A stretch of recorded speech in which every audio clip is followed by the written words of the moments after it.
Just ask your independent agent about safety. I'm John Wallach at Boston's Home for Sports, 98.5 The Sports Hub. Your next update at 6:30.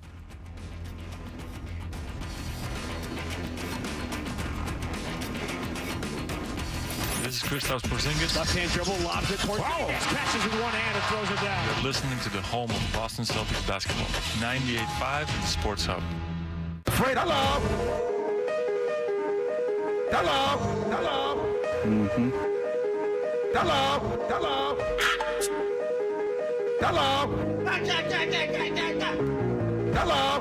He's naked.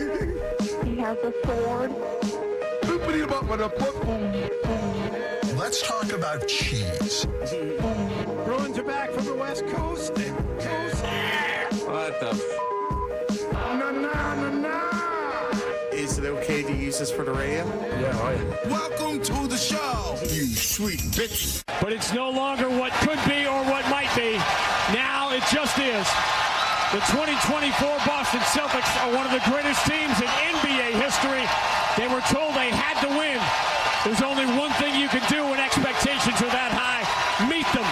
And there's only one way to stop being haunted by the ghosts and the legends and the champions atop this building. Join them. Together they have, and together they stand alone on top of the mountain for now. And once again, the Boston Celtics stand alone for all time. It is Banner 18. The mission demanded is mission accomplished. Hey, good morning, everybody. Good morning. We are Toucher and Hardy, Town Fair Tire Studios. We are brought to you by FanDuel Sportsbook. Make every moment more with FanDuel. Watch us on YouTube. John Zinnever is wearing Celtics gear. Yep. So you can feel like you're part of the team. Mm-hmm. 617-779-0985. Your Boston Celtics, champions of the NBA, historical season, short of only two other Celtics teams, the 86 and 2008 Celtics teams, but very close. Tatum and Brown prove many people wrong, myself included, about Tatum when he was drafted. They now are champions. Brad Stevens proves himself as one of the great GMs in the league. His moves were everything has worked out for him. The moves that other teams made seem to pale in comparison. We have an image now that will last for the ages of Derek White with his chipped teeth. So congratulations, Boston Celtics fans. The team led from wire to wire, a celebration inside the Garden, and you now are champions of the world. The parade is to be on Friday, I am told. It's the rumor for now. But officially, the mayor is going to meet with her people today, but the rumor is it's going to be Friday morning. Yes, and John, you are a old man and a lifelong Celtics fan. Yes, I'm both of those things. Where does this rank for you Excellent in terms of question. title? In terms of titles, Over there in his Celtics hoodie. He's got a little green on today. A hoodie on a 90-degree day. Yes. Go ahead. The 86 team was obviously the gold standard when I was younger, but this is right up there. This team dominated everyone they played the entire season, and then they went ahead and dominated everybody they played in the playoffs. That 2008 team went 7 games with Atlanta. They went 7 games with Cleveland. They went 6 games with Detroit, and then they went 6 games with the Lakers. There was nothing like that during this playoff run. They obliterated everybody. And to wrap it up with a blowout, I mean, that's the cherry on top. It was a fantastic year. This one's up there. And that's the way you want to win, by the way, is in a blowout, because it really is a celebration. You want the chance for Missoula to take out the starters and get them their elevations. Jason Tatum was great after the game, talking about he was very emotional. You could tell how much it meant to him. The whole thing was very, very nice. Michael, go ahead, sir. We'll take calls today, 617-779-0985. How you guys doing this morning? Michael, I'm strangely awake, not tired. Go ahead. Yeah, same here. Well, I just wanted to touch base on, like, what Jason Tatum said last night about how it was a long road and then how, people sat there and criticized, Dallas Mavericks, Indiana Pacers, but people don't realize that these are NBA teams. There's no such thing as an easy road. And a lot of people say, hey, yeah, Celtics had an easy way to get there. They absolutely didn't. They just had a great team, great functioning team. They had their ups and downs where Tatum would lose the ball, Jaylen Brown steps up. The whole team actually played accordingly. You know what I mean? So, But you don't have to lie to yourself. You don't have to say that, other teams were at their absolute best and you had to play every team's best version of themselves. No, because we all know that's not true. What you can say, and if you want to reconcile this, is say the Celtics were so good and so dominant against the teams they did play. You know what? It may have taken 6 or 7 to get past some of those other teams, but they would have beat them too. They would have beat the Sixers with a healthy Joel Embiid. They would have beat a fully functioning Bucks team. You can say that about Minnesota. You can project that out based on how they dominated in the postseason. But you don't have to make something up and say, oh, no, all these teams they played were the best, and now the Celtics are better than them. No, But the way this will be remembered is that they had a dominant team, like the run, because no one's memory is that good, right? Like no one's going to remember 10 years from now that the run was this easy. They'll remember that this team was really dominant, and they'll talk about them along with other great Celtics teams in terms of their dominance. I mean, the national people have already forgotten about it, by the way. Like all the national people that were crapping on the run that the team had and how it was easy. Now PJ Carlissimo, I heard saying, the NBA's never been more difficult than it is now, which it can't be true with expansion. No. But he's like, No. So like if I'm the Celtics, I mean, no one's going to remember this run. Go ahead. Think about, we were discussing the easiest road to the finals and how the Celtics, the teams they beat averaged 47 wins. Those Lakers teams in the mid 80s actually had the easiest runs to the final, and those teams are considered legendary. People forgot that it was very easy for them to get to the finals. Well, you through the West. just said what happened in 2008 and how it took that team, so many games to get past not great teams. No, that Atlanta team was under 500. It took them to 7 games in the first round. Yeah, so, I mean, listen, now that they've won the championship, who cares? Now that they've won the championship, I really don't care. No. And I wouldn't care if I was a fan. During the playoffs, it was interesting because it was happening at that point. So, like, when you're watching games and watching series and you're invested in it and you're playing teams that have losing stars, it's a topic of conversation. But I think that now that it's over, it's enjoy it. Who cares? I mean, the streets were packed. We'll have tons of audio from it. There'll be a parade. And Celtics fans, you have the championship. And I'll tell you something else you can tell yourself other than or rather than saying, oh, no, you beat the best and it doesn't matter. You don't have to make that up.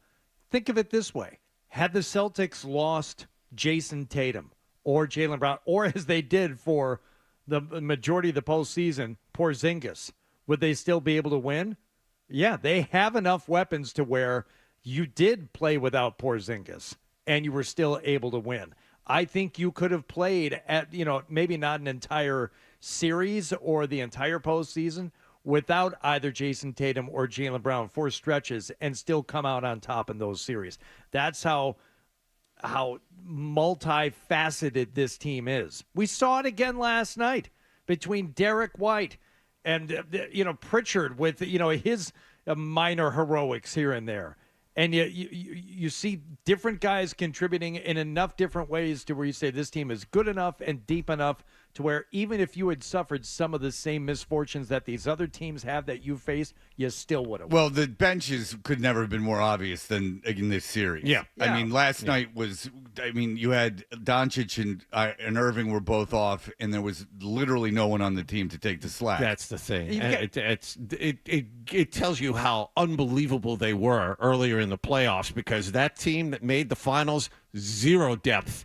None of the big men had any offensive game at all. When you're trying to get Daniel Gafford to go to the rim to get some offense, you're struggling. And as soon as Doncic started missing shots, you pretty much knew the game was over early on. I mean, missing dunks. Yeah. I mean, how many dunks did those big men Lively miss in this missed series? 2, that I can think of off the top of my head. White blocked one at the rim. 6'4" guys blocking like 7-footers. Dan, go ahead. Pritchard, yeah, nice little trick shot guy. He's fun to have. But I just want to put the Kyrie thing to bed. He was on a good team with a great player with him. You beat the brakes off him. It's over. It's over. No more booing next season. No more Trent. No, it's over. Wallach, settle down. I hear you tweeting away over there already, but it's over. No more Kyrie crap. It's done. It's put to bed. Yes, Love you guys. Yes, thank you. Yeah, of course it's over. I found it a little forced this year anyway. You have an all-time great team, and it's sort of because Irving screwed you. Again, if Irving would have stayed around, it would have been like Anthony Davis and Kyrie Irving, and you'd be struggling to make it into the Eastern Conference Finals. You wouldn't have Tatum or Brown. You'd have lost at least one of them. At least one of them, because they were gonna. That was the plan, to get Anthony Davis. You would have had to trade one of them. Yeah. So you won. You won the whole thing. It's over. Like, I thought the whole narrative, because the playoffs, not to a fault of the Celtics because of their dominance, the playoff run for the Celtics was so easy. It was like just a convenient narrative and like a little forced. And now I just think that you're half-assing it if you're going Irving I crazy. agree. The Irving thing, now that you've blown his doors off and you won in 5 and it's over. Yeah, it's over. Yeah, if Dallas would have won, then it would have been really bad. But you've dominated them. All right, very quickly.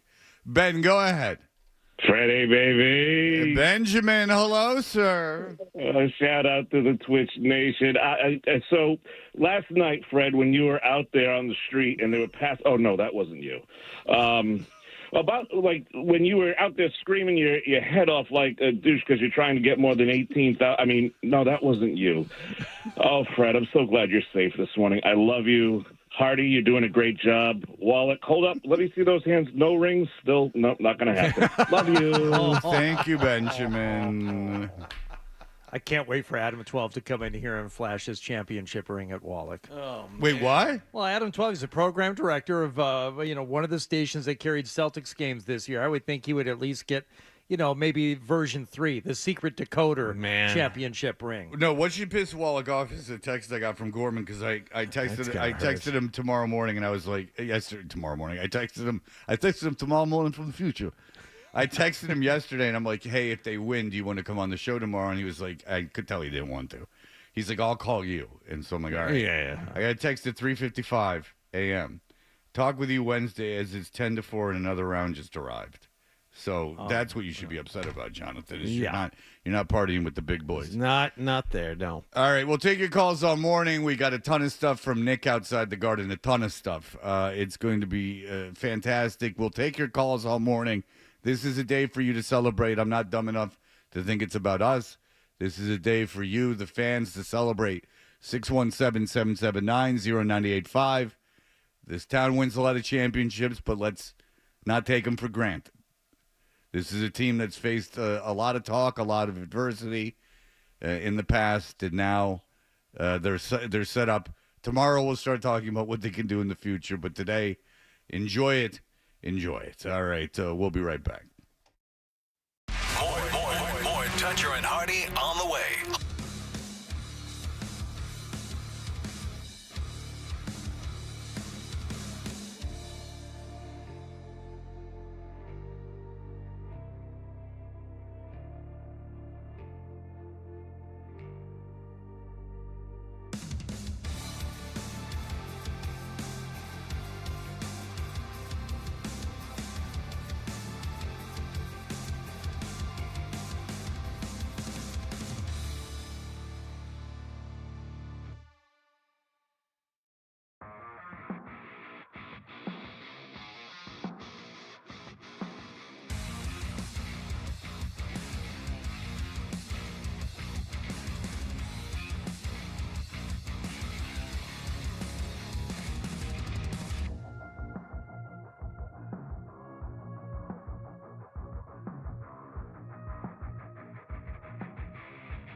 Did you catch the game last night?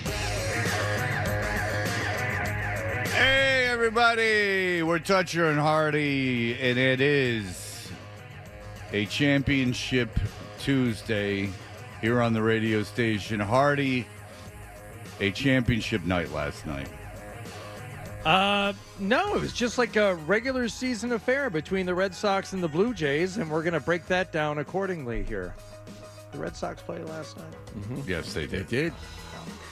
They're red hot. We will not, but it's too bad. Too bad that they're playing as well as they are. Then we're not going to really talk about that. But instead, before we get into the championship celebration and before we get to the inevitable crowning of the MVP last night and all the accolades heaped upon the Stars, let's start as the game started with some of the. It's not even fair to call them secondary players because the starting five and going even into 6, 7, 8 on this bench for the Celtics was so good all season long and all postseason long.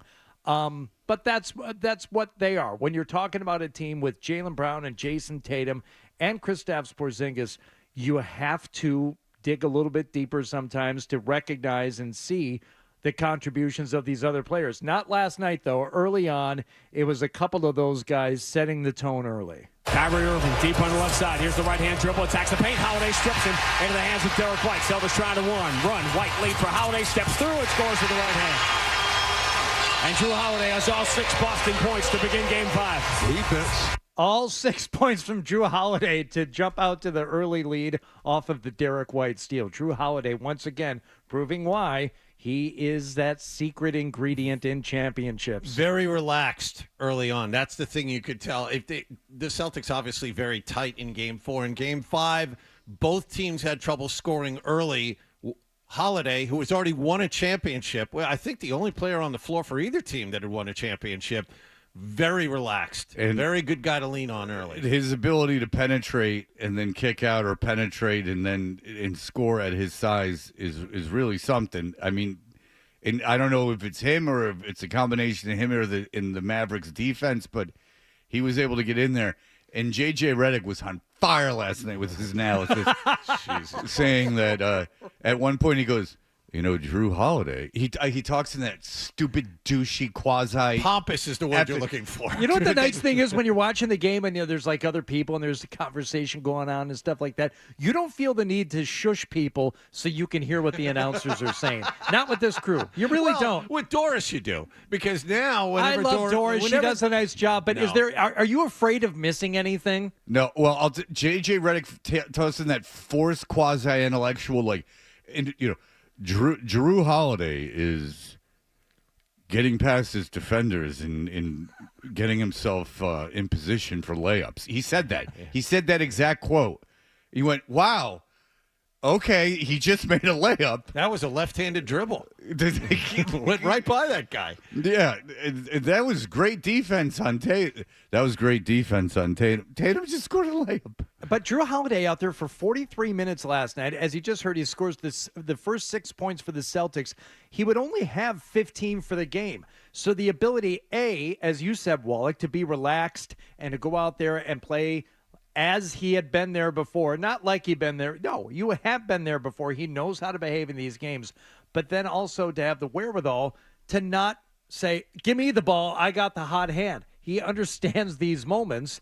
And if you need him to spark things to get things going, he will. And after that, sure, I'll take a few more shots, but I don't need to keep shooting just because I scored early on. Yeah, he shot 50% from the field, and he had the highest plus-minus for what it's worth on the team. I mean, he was, again, Brad Stevens sucks on the radio, but he's a tremendous executive. I mean, he really is. That Holiday move was praised by basketball nerds at the time, and I thought it was ridiculous because I said, which is the better quality in your mind, Fred, to be good on the radio or good as the general manager of an NBA team? In my mind, yes. Honestly, in this particular instance, to be better on the radio. I said I didn't want him anymore. I didn't want to talk to him anymore. He was boring. He annoyed me. And so you're friendly with him.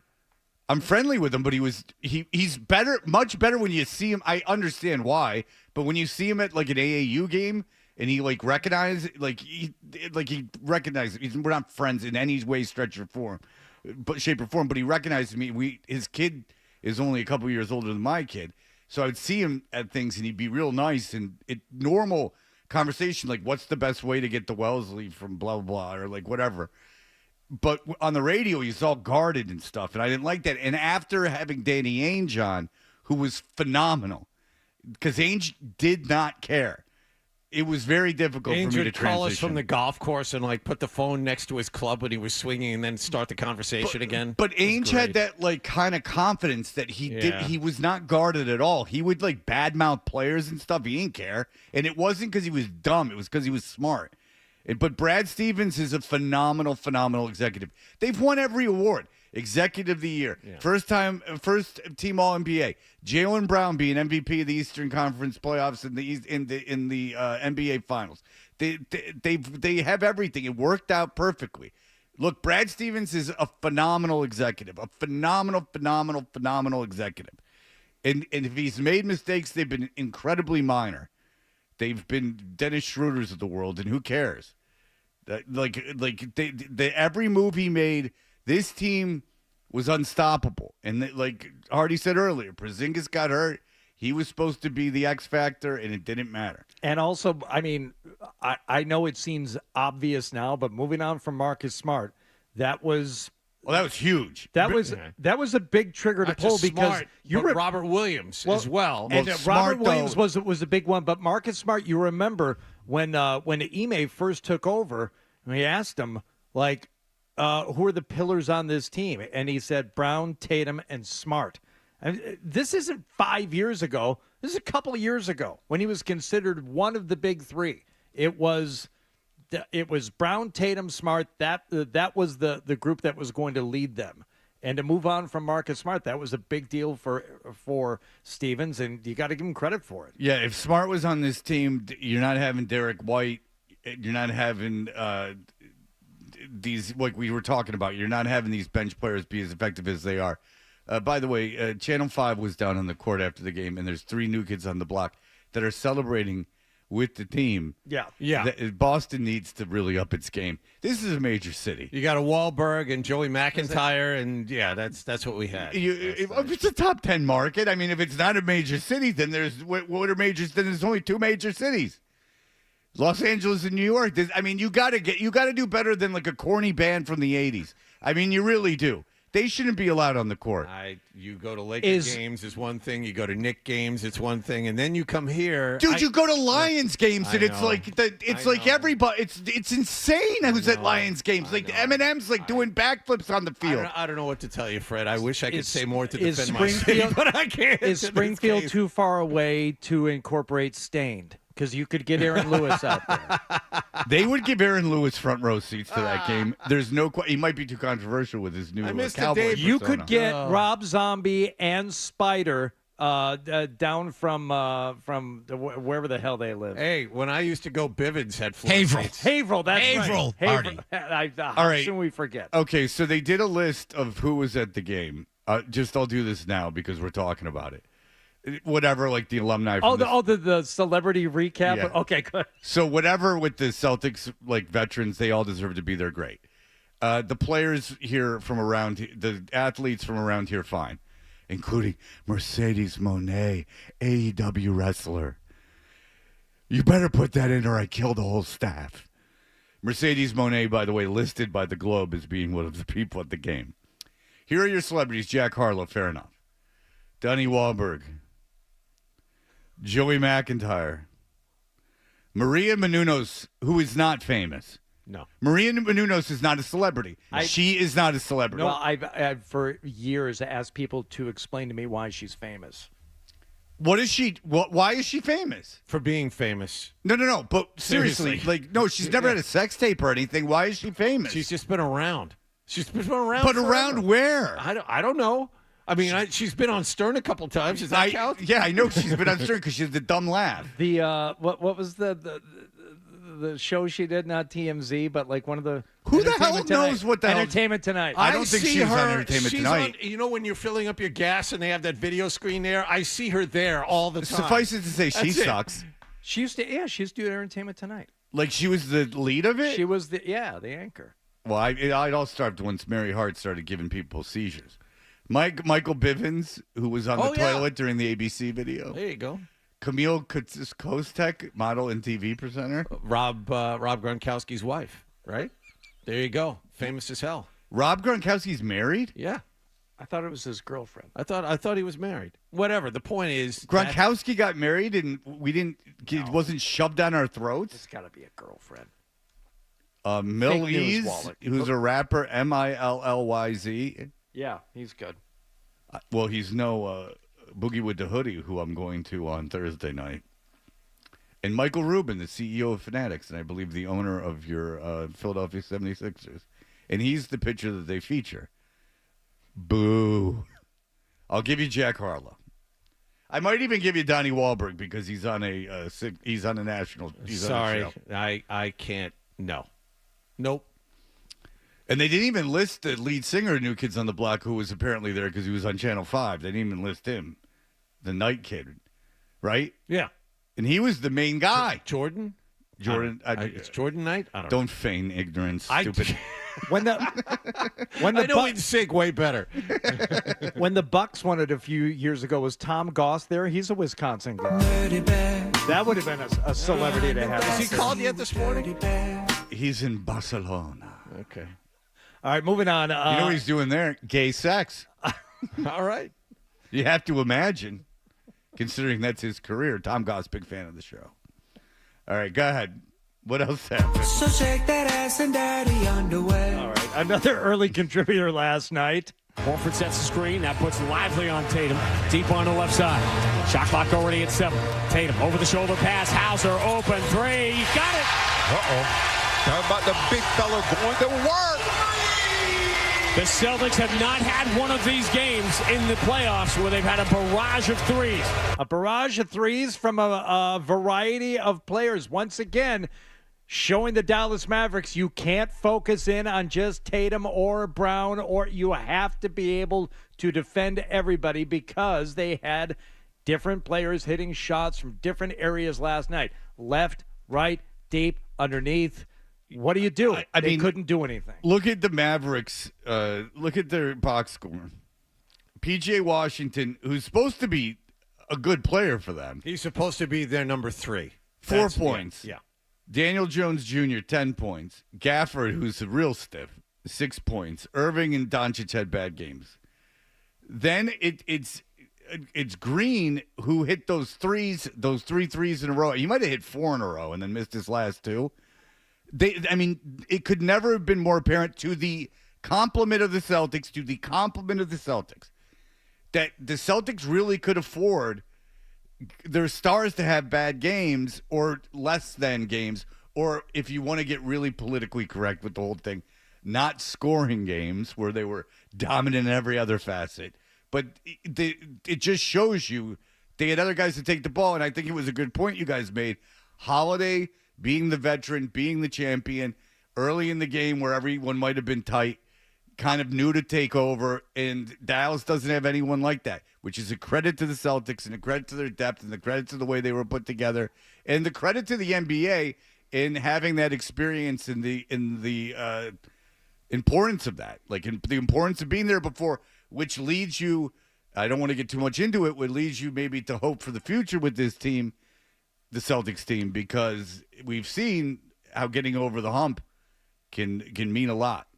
Let me share with you the one play, and I remember this being the first time watching the game, still very early on last night, where I had that first real inkling that they were going to win this thing, and I started to feel actual confidence. It was when Porzingis came into the game, which I know a lot of people were sitting there, is this really going to happen? Stunned. I was stunned that he played last night. He's coming into the game. He did come into the game. Inbound to Tatum. Still a 12-point game right now.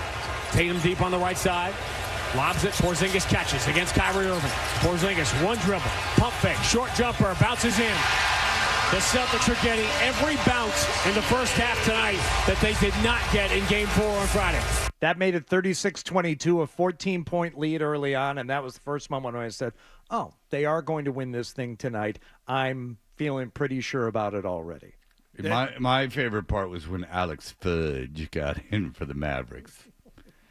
What's your name, Alex Fudge? Oh, you're a criminal with that name. You're making my mouth water, Fudgy. Alex Fudge got in the game, but So shake that ass in daddy underwear. Alex Fudge got in the game with 0 minutes. Yeah, he was right at the end. Yeah, I know it's possible, but I don't recall someone being in a box score with 0 minutes. Like, he got in the game, and they were like, "Okay, that doesn't count as a minute." What's your name, Alex Fudge?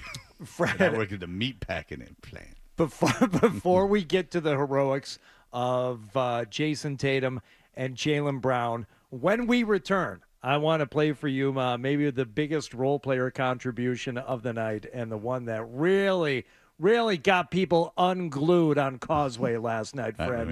You have any idea what it is? Can you imagine what play it is? That play. That one, sir. That one. I love the team. Whee! All right, yes, we will have that for you. Here are the headlines. Sports Hub headlines. The Celtics blew out the Dallas Mavericks 106-88 at TD Garden. They are NBA champions for the first time in 16 years. It is their NBA record 18th overall title. They wiped Dallas out in 5 games.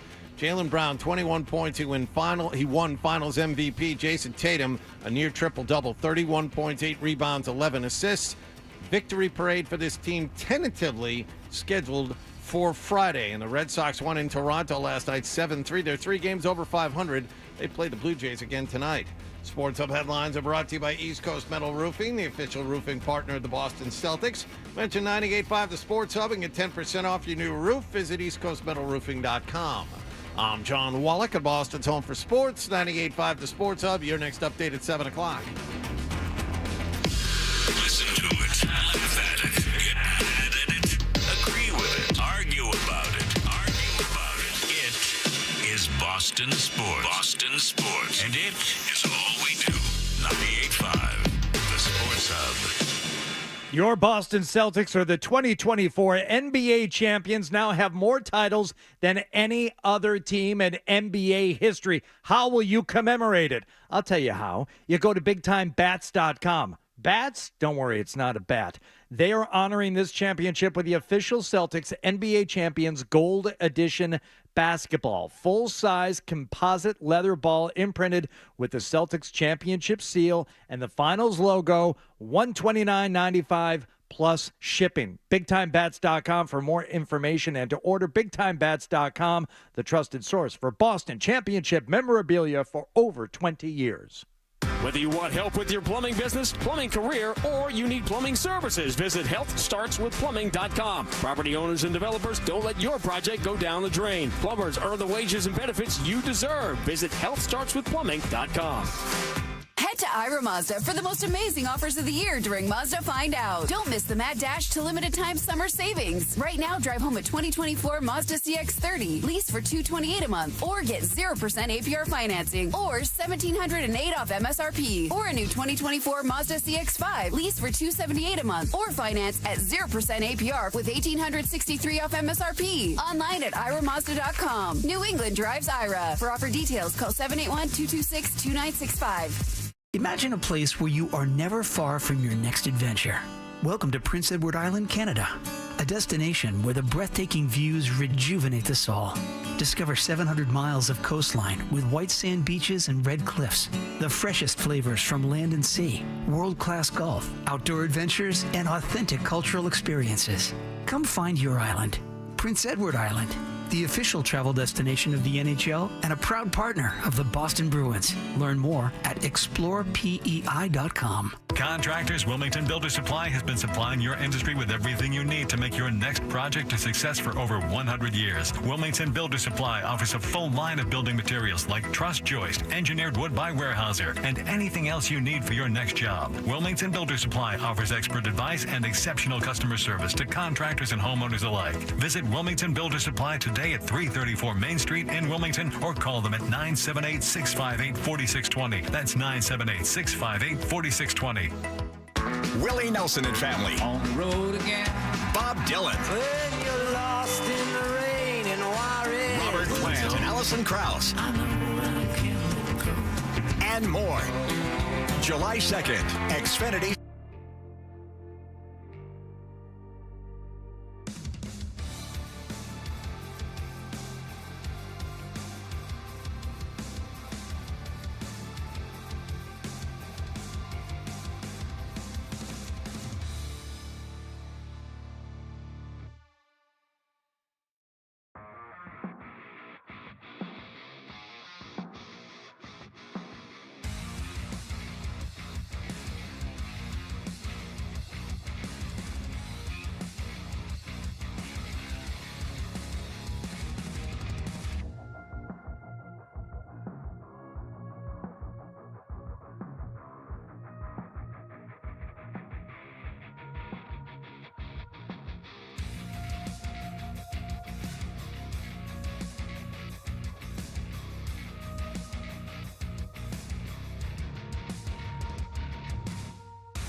On the Sports Hub. 4 seconds to go. Miss Quintro, going for the rebound. Here's Pritchard. He loves these. Puts it on the half foot of the buzzer. Pritchard at the buzzer with a three-pointer. He's done it. Congratulations, Boston Celtics fans. The 18th championship is yours. What could be the start of a dynasty, but an all-time great team. Only 1986 and 2008 can be considered better. And if it wasn't for injuries, that 2008 team was older, much older, too. They could have won a bunch more, and or at least 2 more. So you're in position, but enjoy it today. As we've been talking about, it couldn't have worked out better. You know, you have a first-team All-NBAer in Jason Tatum. Jaylen Brown, who was snubbed off those teams, ends up getting MVP. You have all your bench pieces working out. You overcome the injury to Porzingis, who you could tell was injured. I mean, it was nice of them to put him in last night. That's the thing. Even to the untrained eye, it was obvious the second he got out there, he had trouble, a lot of trouble moving around. Yeah, he couldn't move, and they were taking advantage of him, Dallas, but Yes. it didn't matter because Doncic and Irving can't score. Irving is a problem. If you want to talk about Irving for a second, Irving is a big problem. That's a big problem. That if you're making that kind of money and you are a superstar in this league and you cannot function in one of the buildings, that's a problem. And it's not – the Celtics are fantastic. They're the way, way better team. We've gone over it. The bench for the Celtics, no one can score from Dallas's bench. They're useless. The rest of their team is useless aside from Irving and Doncic. And really Doncic, the whole team's useless. As much as Doncic's fat and doesn't play defense most games, Doncic is a phenomenal player. He's an odd player, but a phenomenal player. But there's no way it was the defense at Boston Garden that kept made him shoot 3 from 9 from 3. Yeah. I mean, Irving was passing up threes at certain points, and then he was taking weird deep ones. Like, everything about his game was weird. Beyond a shadow of a doubt, the fans crawled inside his head for these 3 games in Boston during the NBA Finals, and he can put any spin he wants to it. I mean, it's not Kyrie his hatred. spin, though. It's fact. No, no, no. It's a fact. It's a fact. And, like, that's why when I told you guys, I heard David Aldridge after Game 2 was like, right. Like, oh, you guys don't know anything. It's like, yeah, like, you think the fans are going to? He's played on the highest level. You think the fans are going to affect him? Actually, David, yes, he's a professional athlete. I do believe that. Yeah, and Mackie Sasser couldn't throw the ball back to the pitcher. Like, things happen in sports, dum-dum. Like, it's a fact. Yeah, mental. We went through this exercise. Rory, we'll do it now. U.S. Open. Rory McIlroy. Why did he lose that tournament? But why did DeChambeau win that tournament? Because DeChambeau, under pressure, made shots, and Rory McIlroy missed putts under pressure. It's mental. It's not because he can't make a 3-foot putt. This game is mental. Sports are mental. That's why when people crap on J.J. McCarthy, always meditating. I understand he's doing it publicly, or Mac Jones is doing breathing exercises. It's like, newsflash, fellas. This is how sports are now. You're not Len Dawson having a Coke and a cigarette at halftime during the Super Bowl anymore. You're not Larry Bird, going into the concourse to smoke a butt during playoff games. This is a new realm. You got to get sports psychology, baby. Right. And Irving really crapped himself. And let me tell you something. For what we heard yesterday from Joe Mazzulla and what Jason Tatum said about Missoula's message to the team, about how it's okay to have fun and how not winning a game 4 was okay because you got a few more chances to do it and it's no big deal. And I said yesterday, I'm like, well, I don't love that. And I heard Felger and Maz talking about it. They're like, yeah, that's not exactly what you would prefer. You'd rather and Felger had a great line yesterday. He said, I want, as a coach, Bill Russell throwing up in the locker room. Maybe the best player to ever play the game, so sick with nerves that he can't keep his lunch down. But Mazzulla knows the team. He knows the psychology of these guys. And apparently he told Jason Tatum specifically exactly what he needed to hear. It's okay. Just go have fun. Yeah, you didn't win? I didn't have a problem. Listen, there's a difference between going, all right, I'll break down that quote, what I thought of it. Because there's that thing, you can look at it and go like, oh, well, everyone's soft and you got to da-da-da-da-da.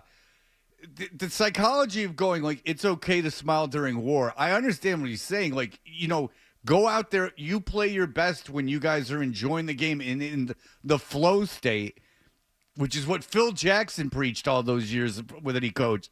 Getting into that flow state where you're present and you're not thinking. Like, you're not overthinking, you're reacting, you're seeing things. Flow state, everyone's been in it at some point in their life where you're completely present in the moment. People meditate to get into this thing. That's why Phil Jackson was so into meditation. The things break down, things open up for you. Players talk about it. It's being in the zone, whatever you want to call it. So to say, all right, you can smile during a war, you have a margin for error, is to say don't play tight. The problem with you guys in game 4 is you were tight, you were pressing. You were thinking like, I have to win now. The psychology of it, and it depends on the player.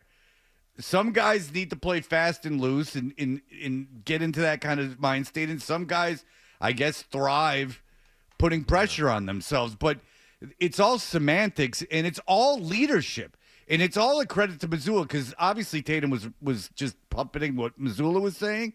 And Mazzulla's got a staff of veterans around him, of coaches. Like, he's not an idiot. Like, he's got guys that are talking to him. So they felt, rightly so, because they're champions, that's what needed to be said. And I get why on Sports Talk Radio people crap on that. But I do hear, Hardy, a lot of people like crapping, like I was talking about J.J. McCarthy, like these things that are just the reality of sport. I wasn't even necessarily crapping on it, but no, not you so much as Felger and Matt, not even them. But again, just this is Tatum yesterday, and remember, put yourself back in the place after the what is now just a hiccup and will be forgotten in history, but the embarrassing loss in Game 4. And this is what your best player said. Joe did a great job today of reminding us that it's okay to smile during war. It's okay to have fun during high pressure moments. That's what makes our team unique and special. We would love to win tomorrow, but if it doesn't happen, it's not the end of the world. We have more opportunities. So that, I think, justifiably made some people uneasy. That's how I have to think. That's how I have to think. Like, I've done high-pressure auditions. We had to go to Phoenix and audition, and I didn't have a job to fall back on. And it was probably hot, too. Scorching. That they and I don't like Phoenix based on my appearance. They're in the Super Bowl. Even with the misters? Sometimes you sit outside and they have misters. You have done, and I'm only putting myself in this because I have to think this way too. You've been in pressure situations where you had to perform or things were going to go south. I think it's very important. I know it is. It's very important psychologically to put yourself that, like, if this doesn't work out, it's not the end of the world, or you're going to be stiff and try too hard, which is a problem. Again, Rick Rubin, read the book. Flow state, creativity, great artists. People, you gotta be you can't be tight and thinking, if this doesn't work, my life is over. Like, this is, you're not, that's not a way to perform. It might be for like a very small percentage of people. But for instance, if I was leading a group of people into something that I felt was exceedingly important, I wouldn't want them to go, and they had to perform at that thing, no matter what it was. They had to perform during this presentation, game, whatever. I don't want them thinking, oh no, because you're going to make a mistake. You're going to make a mistake at some point during the game, at some point during the broadcast, at some point during the presentation. Something's going to go not according to plan.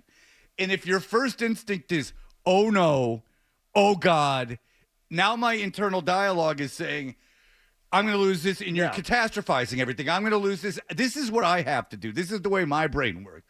Then you start catastrophizing everything, and instead of doing what you're supposed to be doing, you're just thinking terrible things about how your life is over. It's not hard, but Zula's saying you don't have to think that way. Go out. You got other chances. Have fun. You play your best when you're having fun.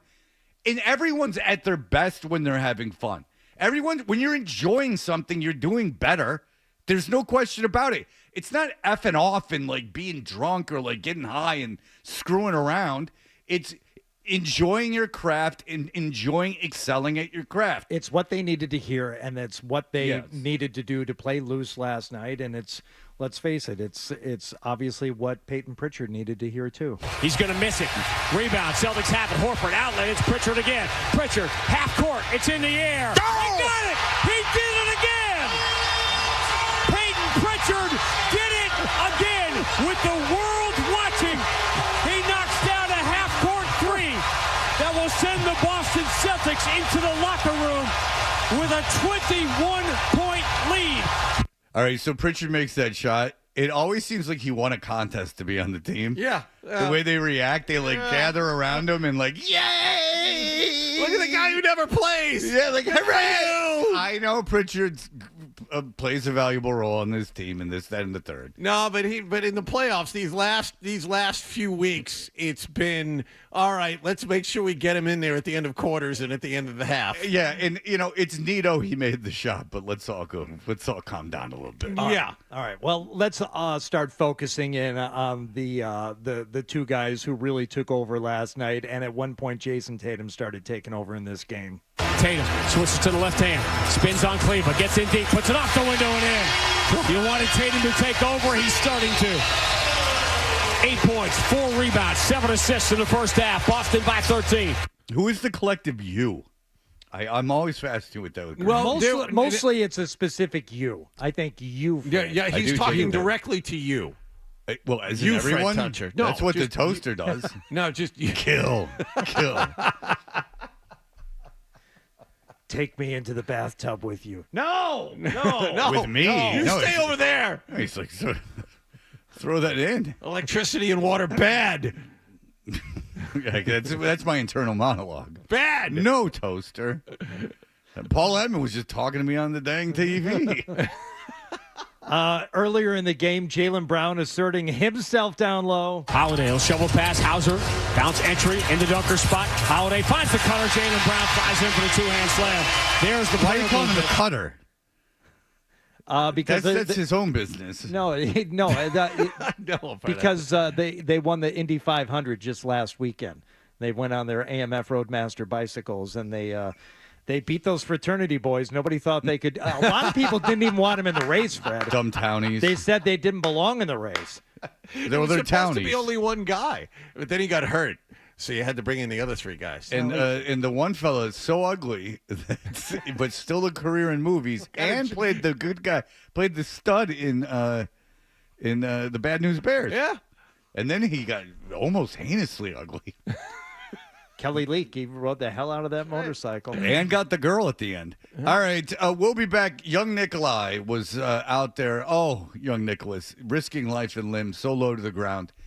Out there getting audio. We will have Nicholas from the TD Garden reveling with the revelers in just a moment.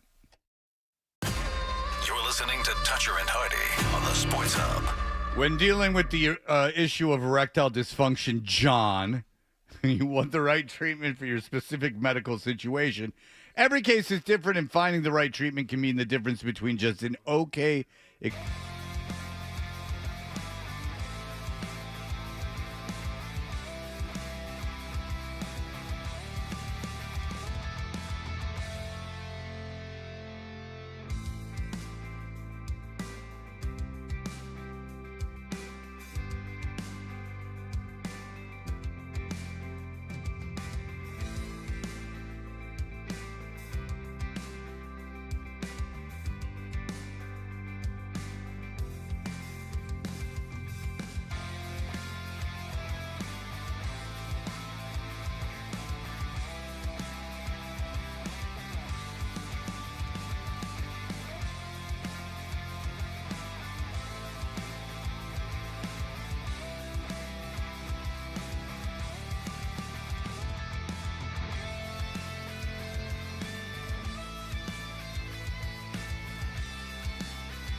Celtics' best player overall was the best player of the evening. Tatum, slowed down by Luka.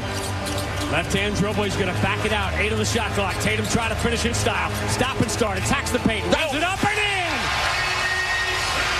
The big boys came through. 27 for Tatum. That's Sean Graney and Cedric Maxwell here on 98.5 The Sports Hub. Jason Tatum, 31 points, 8 rebounds, and 11 assists to lead the Celtics to their NBA record 18th championship, 106-88 over the Dallas Mavericks in Game 5 of the NBA Finals. Jaylen Brown added 21 points. He was voted the Finals MVP. Kyrie Irving, 5 of 16 from the field. He finished with 15 points on the night. Boston officials will meet later this morning to officially discuss the timing of the Celtics championship parade. The early word is it should happen on Friday. Kristaps Porzingis told ESPN after last night's win he'll need surgery to repair his leg injury and will need a few months of rehab. Head coach Joe Mazzulla apparently tore his meniscus in his knee back in March. He will need knee surgery as well. ESPN is reporting at this hour Celtics consultant Jeff Van Gundy has agreed on a deal to become the LA Clippers' top assistant coach under Tyronn Lue. And in baseball news, the Red Sox have won 5 out of 6. They won in Toronto last night 7-3. Tyler O'Neill 2 home runs. Tanner Houck faces the Jays tonight. Sports Hub headlines are brought to you by the summer seasonal flavors that you love at the 99 restaurants. Try the new strawberry chicken salad or the lobster top baked stuffed haddock. You gotta love the nines. I'm John Wallach at Boston's Home for Sports, 98.5 The Sports Hub. Your next update at 7:30. The Celtics bring home number 18. Confetti guns shooting green and white confetti. Into the corner for three. Al, open, straight away. 3, got it. The Boston Celtics are world champions for the 18th time. Boston, home again to the world champion Celtics. Congratulations from 98.5 The Sports Hub. You're listening to Toucher and Hardy on the Sports Hub. How about them damn Celtics? Let me say, Girl, it is a pleasure to be on top. I'll be shooting that shot like 2K Caroline. Jalen kick out, Tatum extra pass. Al is open, 3 in the air. Got it. Man, this is going to be a fast-paced game. Pritchard shovel back to Porzingis. Having a trail 3. Got it. Kyrie forces one up, blocked by Porzingis again. Drew Holiday into the front court. Floats a pass out to the corner. Hauser off balance 3, and that's good. And the Boston Celtics are now 3 wins shy of the ultimate goal. I'm so excited. It's so exciting. Oh my God, it's crazy here. Throws out to an open Derek White, 4-3. Now we're cooking. Now you give me some doggone gas. Got it! He banked it in! Peyton Pritchard, he's been making that shot all year long. Pass for Gafford, met the rim, blocked by Porzingis. The ball comes in, and the clock hits triple zeros. Tonight, in Game 2 of the NBA Finals, there was nothing pretty. Let's get a dub. Let's get a Celtics parade. Jalen, left-hand dribble, coming strong in the paint, lays it up and in with the left hand. Tillman, 3, got it! And the boys over there jumping around like kangaroos. Tatum, he spins away and dunks over Kyrie Irving. I'm gonna run the city naked. I'm gonna strip, run down, chop off my balls, and go nuts. Are you not entertained? Be shooting that shot like 2K Caroline.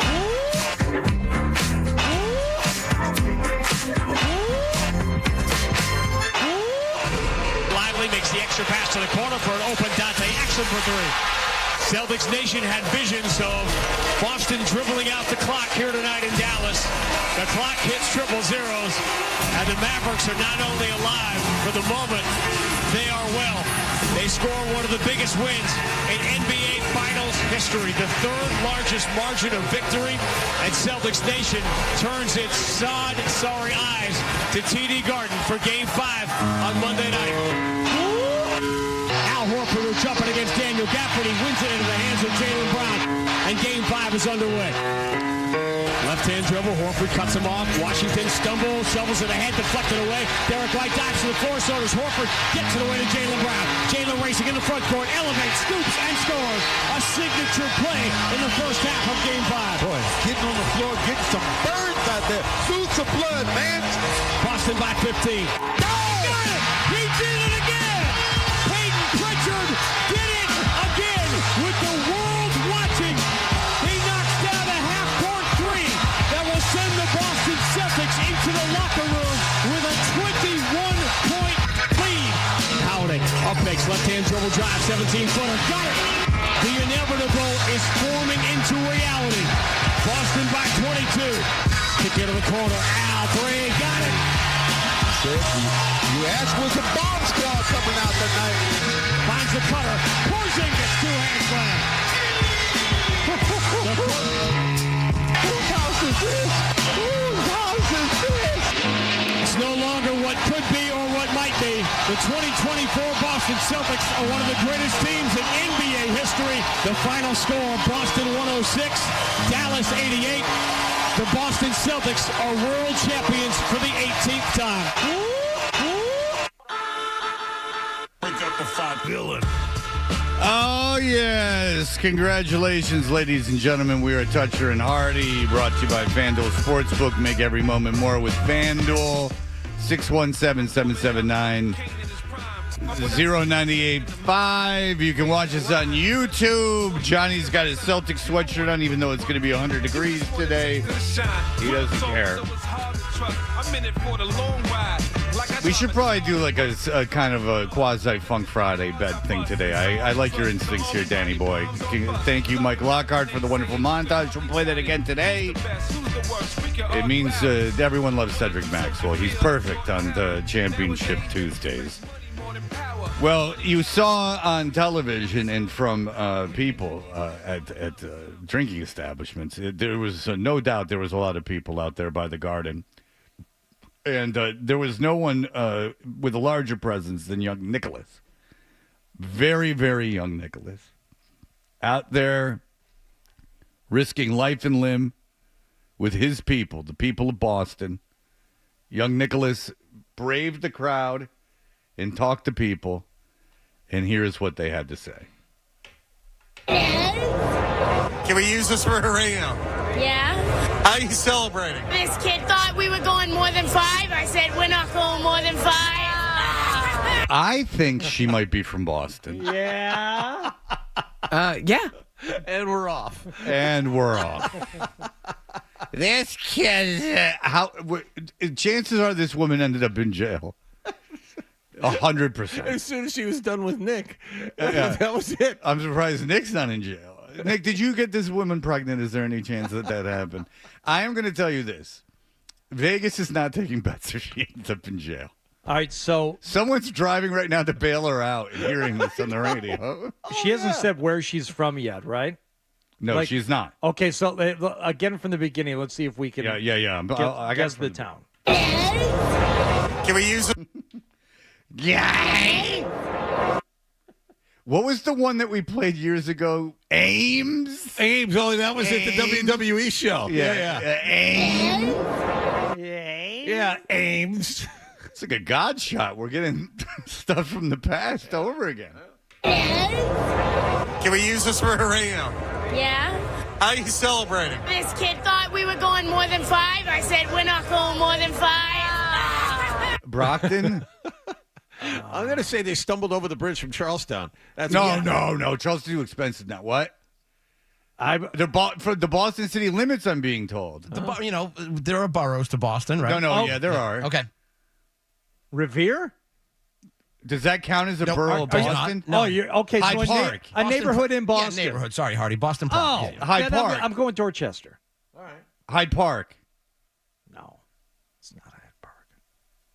Close to Hyde A bit Park. more. Bit more. Jamaica Plain? That's not JP. No. No, but I'm thinking around Hyde Park. Rozzy! Oh, come on, baby! Stomping Come grounds. on, Rozzy! We're very close, we're being told. All right, I can take it no more. I'm running out of my geography of Boston. It's not Charleston. It's not West Roxbury. No, Come no, on. no. Dude, no. there's no way this is a West Roxbury girl. That's I'm in West Roxbury every day. Can we use this for a radio? Yeah? How are you celebrating? This kid thought we were going more than 5. I said, we're not going more than 5. How I'm celebrating? I'm up on a pole. You sound like... What? She's going to be on a pole? I think so. Oh, that's got to be the glass slipper. You sound like you're from... That's not centerfolds, I'll tell you that. I don't know how those businesses are doing after COVID. I haven't been to them. But that sounds like the glass slipper.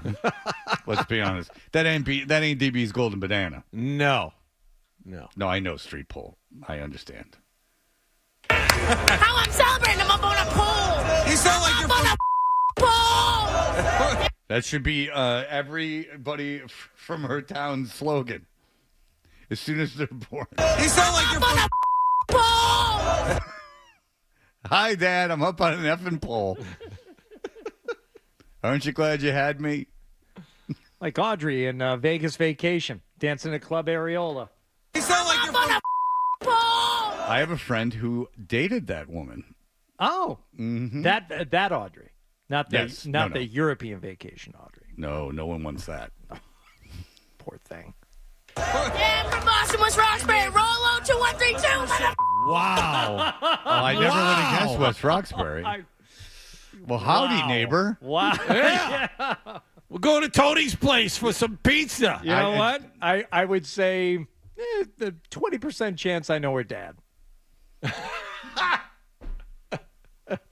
That's where we are as people now. Yeah. We know everyone's I know dad. your father. She's a proud Catholic Memorial grad. You watch. All right. That well, girl's going places. God bless. Yeah, I'm from Boston, West Roxbury. Rollo 2132. That's where the ladies are at. We're calling yourselves ladies now? Walking around with books on your head saying the rain in Spain? I'm on an effing pole. I'm a lady. Hold the door, you sea sucker.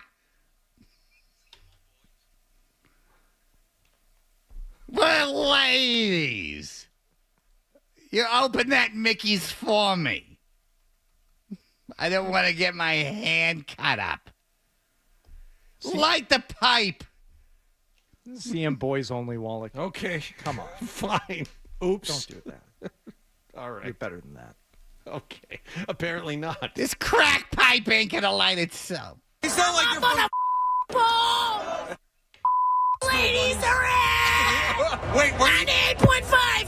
The Hub. Are you going to the parade? I'm going to the parade. I'm a Bostonian. I'm going to the parade. Work is canceled. Oh, well, that's a shame. I don't know how the government's going to function now. Oh, my God. And I had a relative scheduled for brain surgery today. I don't... Well, I guess the McIntyre case is off the table today. That's right. No court for this woman. Well, I got to call my hedge fund as soon as the market opens. Find out what's not happening. Don't go into that Spring Street Dunkin' looking for a cruller on parade day. She's not going to be there. It's too on the nose. That's a good Dunkin'. Yeah. It's a nice one. Well, I like it. name me a bad one. I defy you. Amen. I'm a Bostonian. I'm going to the parade. Work is canceled. What do you do for work? Your buddy doesn't have a job. Your buddy. Yeah. I'm shocked. What do you do for work? Your buddy doesn't have a job. It's too bad. She's fantastic. That's too bad. Nick, how old young lady would you guess she was? Between 20 and 60. There's no way he exactly knows. what he said. Could Yeah, have been 20, could have been 60. Come on, It's a Nick. rough whatever it is. There's no way of knowing. She's from Boston. She probably had a effing Bruin sweater on. She was, who knows? You probably couldn't tell what was going on. Under 30? That's all I want to know. All right. There's no way he can tell. I'm telling you. There's no way he can tell. I'm on your side, Nick. This is indistinguishable Boston woman. I understand what you're saying. It's almost just like, okay, you're alive. You could be a grandmother or someone's grandkid. You made it this far. Congratulations. Yeah, I don't know where you're at. All we know is that high school was never finished. You said graduated. I think that was very bold. I'm gonna adopt a lot of these young ladies' catchphrases next time the boss says, "Gonna need you to come in and do a little extra work." I'm a Bostonian. I'm going to the parade. Work is canceled. You're not going to any parade. You're going to be at the Travelers. Well, we have our own parade. It's all about golf. I'll be there baby. at the caddy parade, watching them filing in on Friday morning. Right. Your buddy doesn't have a job. I don't have a job because I was waiting for the parade, and then I get a job afterwards, so I don't have to cancel work. Listen, I'm not your parole officer. You don't have to. Save it for the parole officer. We all know you're trying. This is her in case welfare. Reminds me of my uncle. Remember my insurance dodger uncle? Oh, yeah. He was like, always look out the window to see if the insurance agents are outside. Yeah. She knows better than to ruin the whole disability claim. Teresa, your PO's on the phone. Tell him I'm waiting for the parade to quit chewing on my ass about a job. Vandalay Industries. What do you do for work? Your buddy doesn't have a job. And that Parliaments. I want to be her best friend. P-Funks. I honestly want to be this woman's best friend. I don't want any relationship with her other than friendship. I got it. But I want to be her best friend. You got it. It would be so fun to hang out with her. Every breath is her last breath. Go to the parade with her. I mean, I don't know how I'd find her. I mean, there's so many polls. I don't have a job because I was waiting for the parade, and then I get a job afterwards, so I don't have to cancel work. Because I knew this Hutchins was going to win. So, That's 18. That's 18. did you have any doubt? Never a doubt.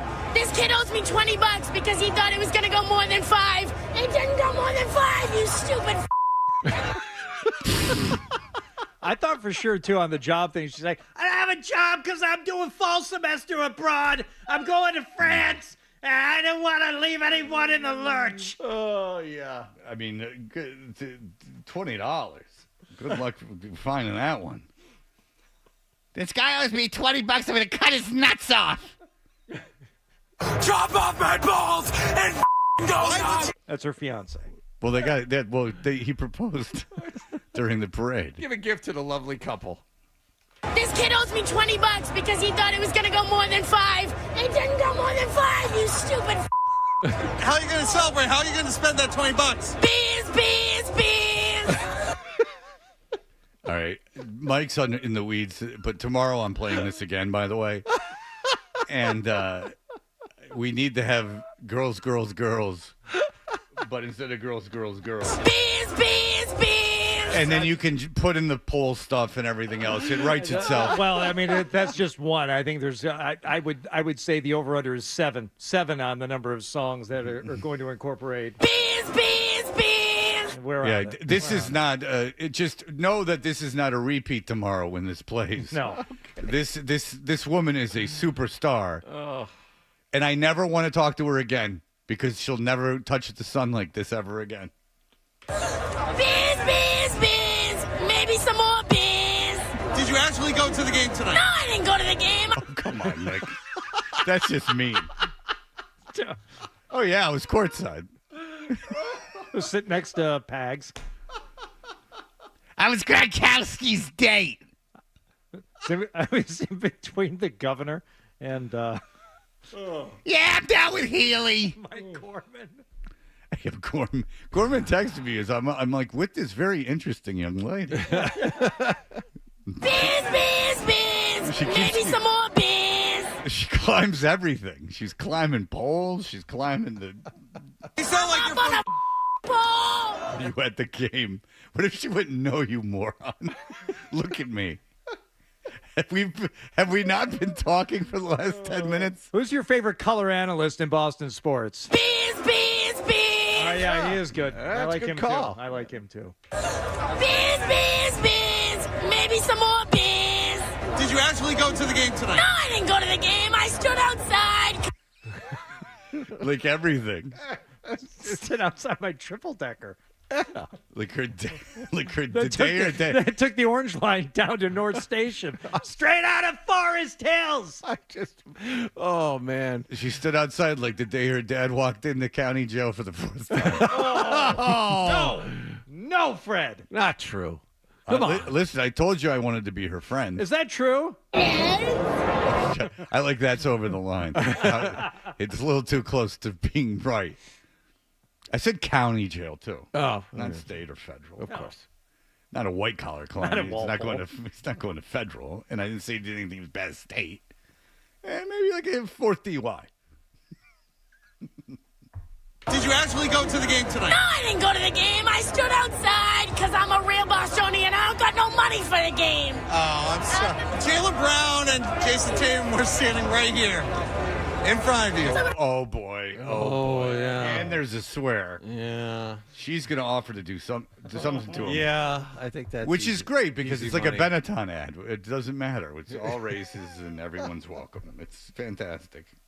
I'm nervous. Yeah. I'm nervous. I hope she says she wants to perform on them or it's going to be. Okay, here we go.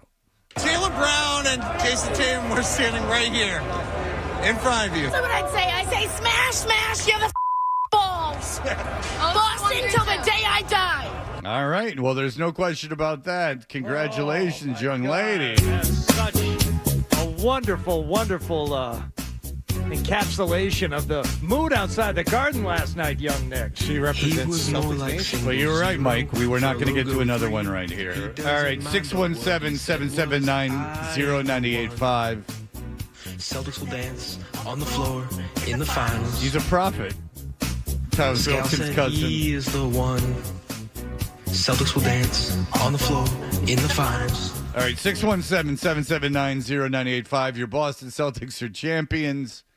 We will continue with your calls as we return. Toucher and Hardy, 98.5 The Sports Hub. Witness insurmountable deficits turned into unforgettable.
What's up? Yeah. Me and my man finna get up on some discos. Come on. Disco. We got it for you. Up in the club, we make them disco. On the street corners, make them disco. Come on. In front of you. That's what I say smash, smash, you're the balls. Boston till the day I die. Shots make them disco. Come on. Disco. Oh, yes, indeed. We are Toucher and Hardy. Your Boston Celtics are champions. Congratulations. Everything is worked out. All the Tatum Brown stuff can be put to bed. Tomorrow is the time to start talking about if this can be a multiple championship winning team. I don't see what other teams could do. I heard Brian Robb this morning talking, or at least a AI of Brian Robb talking this morning. You talking about the Rob bot? The Rob Bot 2000. I will tell you this. Tatum's numbers from inside the paint are on aggregate greater than they were in 2021. Rob Bot need oil. Rob Bot. With the handle. Drops back to Portis. He's open again. Three again. Make again. It's just everywhere, Sean. 3-point shooters everywhere on the pick and pop. Yeah, you can't be slow recovering out there or else you're going to be in trouble. The sloppy pass by Jeff Teague. Portis read it, picked it off. Easy two. He was on. I forgot what I was going to say. Oh, he was saying that the only move that could really be made, that if you look around the league, is Philadelphia could get Paul George, and that's not like they have to wipe out a lot of cap room to do that. The Apparently new they salary can. cap rules. That's the thing. It's not that the Celtics can't add, and they can't. The way it is, no one else around them can add too because the new rules go into effect. Yeah, and so I guess Philadelphia's going to have the ability to dump a lot. I've known this actually for a while. I know Philadelphia has the ability to dump a lot of contract. I think they get rid of Harris too, which is a. But even if they do. Are they better than the Celtics? No, they're not. That's they're the not. point. But Yeah. but you know, again, just to recap, look, Brad Stevens is an incredible executive. He's a terrible radio guest, but he's an incredible executive. Any move he made that wasn't the right move was a minor one that he made up for. And Danny Ainge put it together. I mean, drafted so well. I mean, remember when they took Brown and we didn't even think Brown? Yeah. No one. I thought Tatum was a not the right pick, and that was terribly wrong, but people like Tatum. No one thought Brown could be a scorer in this league, remember? He was just a tremendous athlete, in that he was never a shooter or anything like that. Yeah, there were people that wanted Chris Dunn, who was a point guard from Providence that went 5th overall in that draft. How come we take that guy? Yeah, so between Ainge and Stevens, and Stevens has been phenomenal. You have Tatum cementing himself as a great in the NBA, and then it worked out for Brown, upset that he wasn't All-NBA. And I need the teams, so here he goes. He wins MVP 2 times in a row in the playoffs. You have Derek White establishing himself as a star in this league. Holiday playing the role that he came here to play, being calm and collected at the beginning of the game, kind of taking over the beginning of the game, making sure, keeping everyone in check. Missoula proves himself as a coach. He's a made man now. I know in the NBA, championship coaches get fired. Not, in the offseason, but they get fired quicker than you'd think. You got to figure Missoula's a made man. With Stevens and Missoula, they're here as long as they want to stay. As long as Jaylen Brown and Jason Tatum are here, Joe Missoula will be here. And Jason Tatum and Jaylen Brown are going to be here for a long time. So, you have consistency. This is a team which is fun for a franchise, because when you have consistency coaching with your big players, that's fun. Then you're not just rooting for a uniform at that point. As much as Tatum and Brown did for themselves in quieting a lot of the conversation about any conflict that might exist between the two of them, or who was gonna rise up, I think they both did. I mean, Brown got the MVP, but Tatum was much better last night and has been better, and I think everyone recognized his contributions even if he didn't get the points. But Missoula, too, like we've been saying, it's he's got a good staff and he's got these guys playing, but he's got them playing defense, and that's exactly that is the biggest, most glaring difference between these two teams in the finals. And that was this was a great matchup for them in the finals, and I don't mean because they blew them out in 4 of the games. Or they didn't blow them out, but, I mean, they had big leads in 4 of the games. I mean, they allowed them to come back in a couple of them.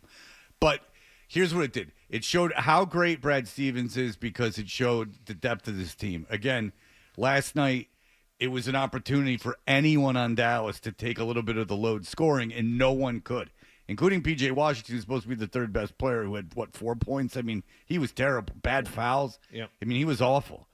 So, Doncic scored 26 points or whatever it was, but he didn't play well. 28, 12, and 5, I want to say. Okay. And really, it wasn't nearly as good as that. No, because at the end, he was just throwing up threes. Yeah. And so and there was no one else. So it showed their depth. Then, Hardy, to your point, it showed that, I mean, we saw it when Tatum and Brown weren't playing well, the depth, but what allowed that depth to shine was that they played as a team and they were cohesive defensively. I mean, you could see Dallas get frustrated.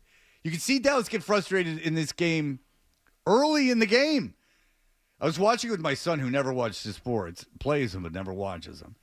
And which is I like doing sometimes, like especially with my dad or my son, because they know basketball but they don't really watch the NBA. And his perspective was funny. He's like, wow, Dallas gave up. He's like Dallas gave up. It's for the first quarter, and you're thinking, yeah, things aren't going well, and Boston's good enough, and they're at home.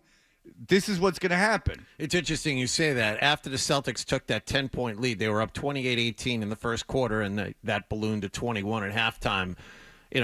The Celtic fan in you look, and you may be a little nervous, but you look at the other side. You read body language, and they knew it was over. They knew it was done. That's at what I'm halftime. And you know who really knew it was done? If you took, and I did this, you took a good look at Luka Doncic in the third quarter. He was getting zero help, as you've outlined. Kyrie didn't have it. P.J. Washington, 2 of whatever from the field, 4 points.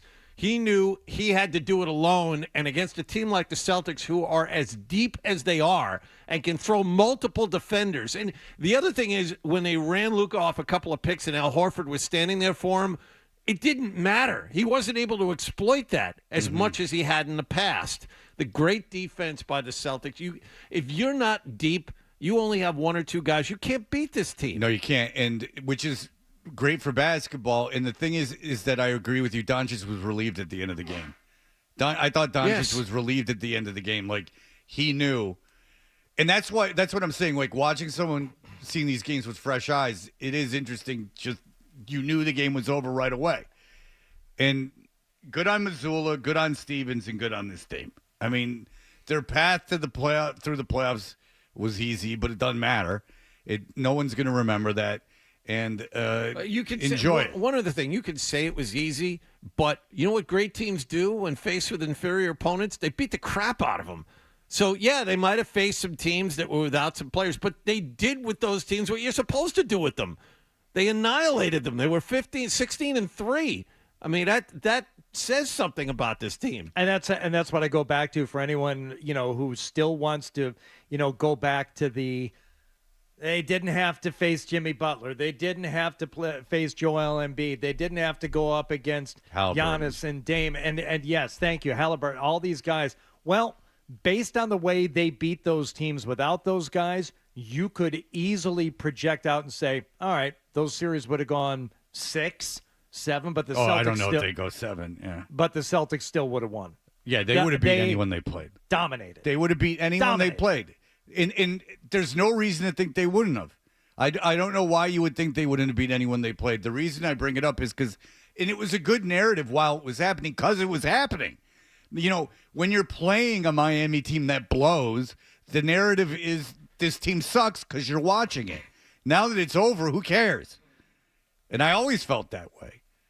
And I also like that you talked about the comments that were so controversial from Tatum yesterday about how you can smile during war and about how that, they really want to win, but if they don't, it's not the end of the world. There's 2 other chances, and those were harped upon.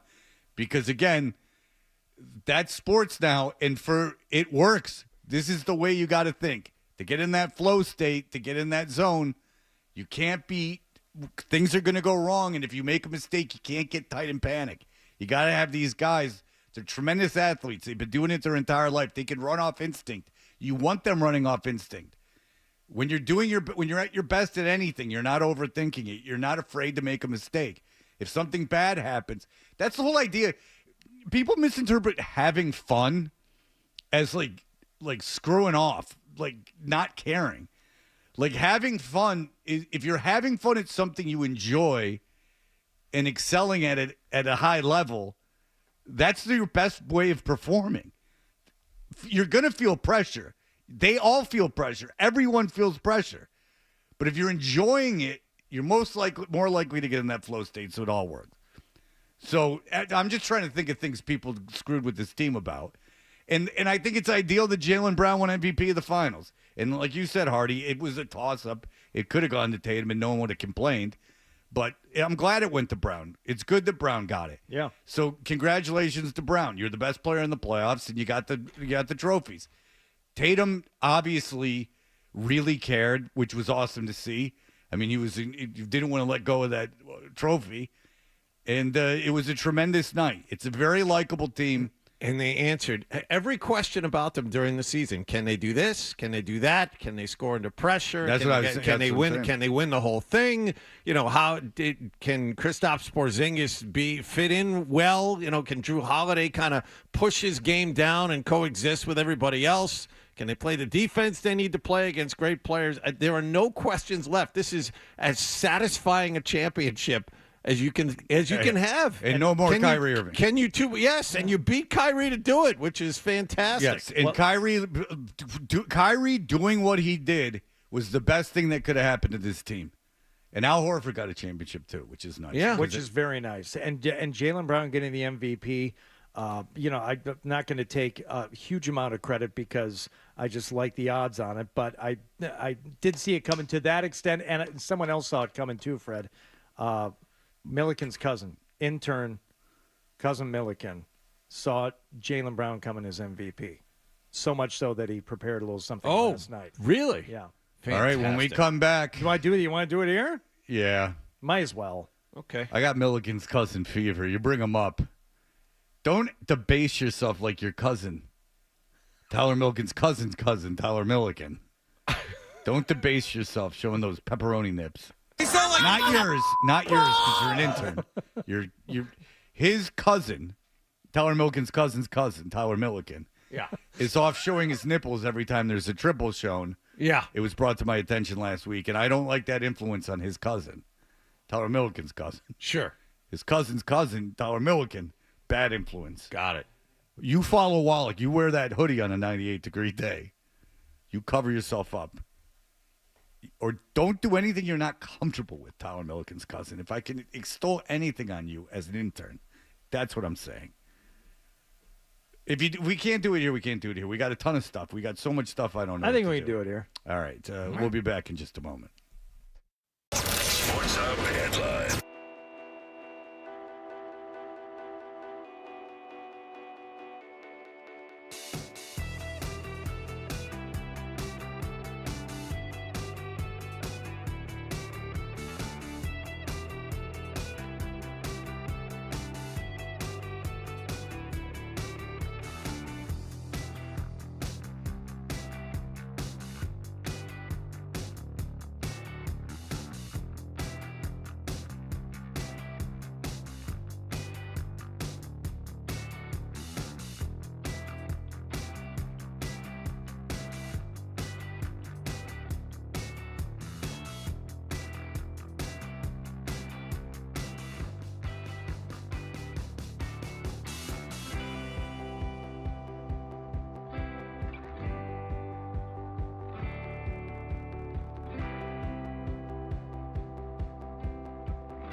Buddy doesn't have a job.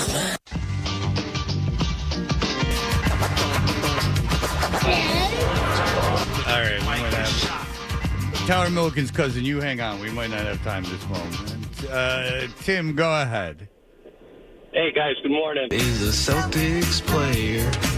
He's just a guy who will give your team 51 or 31. Huh. It is true. It's all right. Mike, I need you to log into this computer or Nick, because it knocked me out. Oh. It knocked me out of the dang That's thing. terrible. But it is a big takeaway from the season. He has been someone who has been.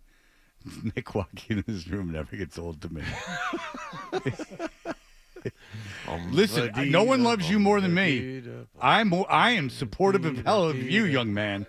I speak glowing of you to all the right people, Nicholas.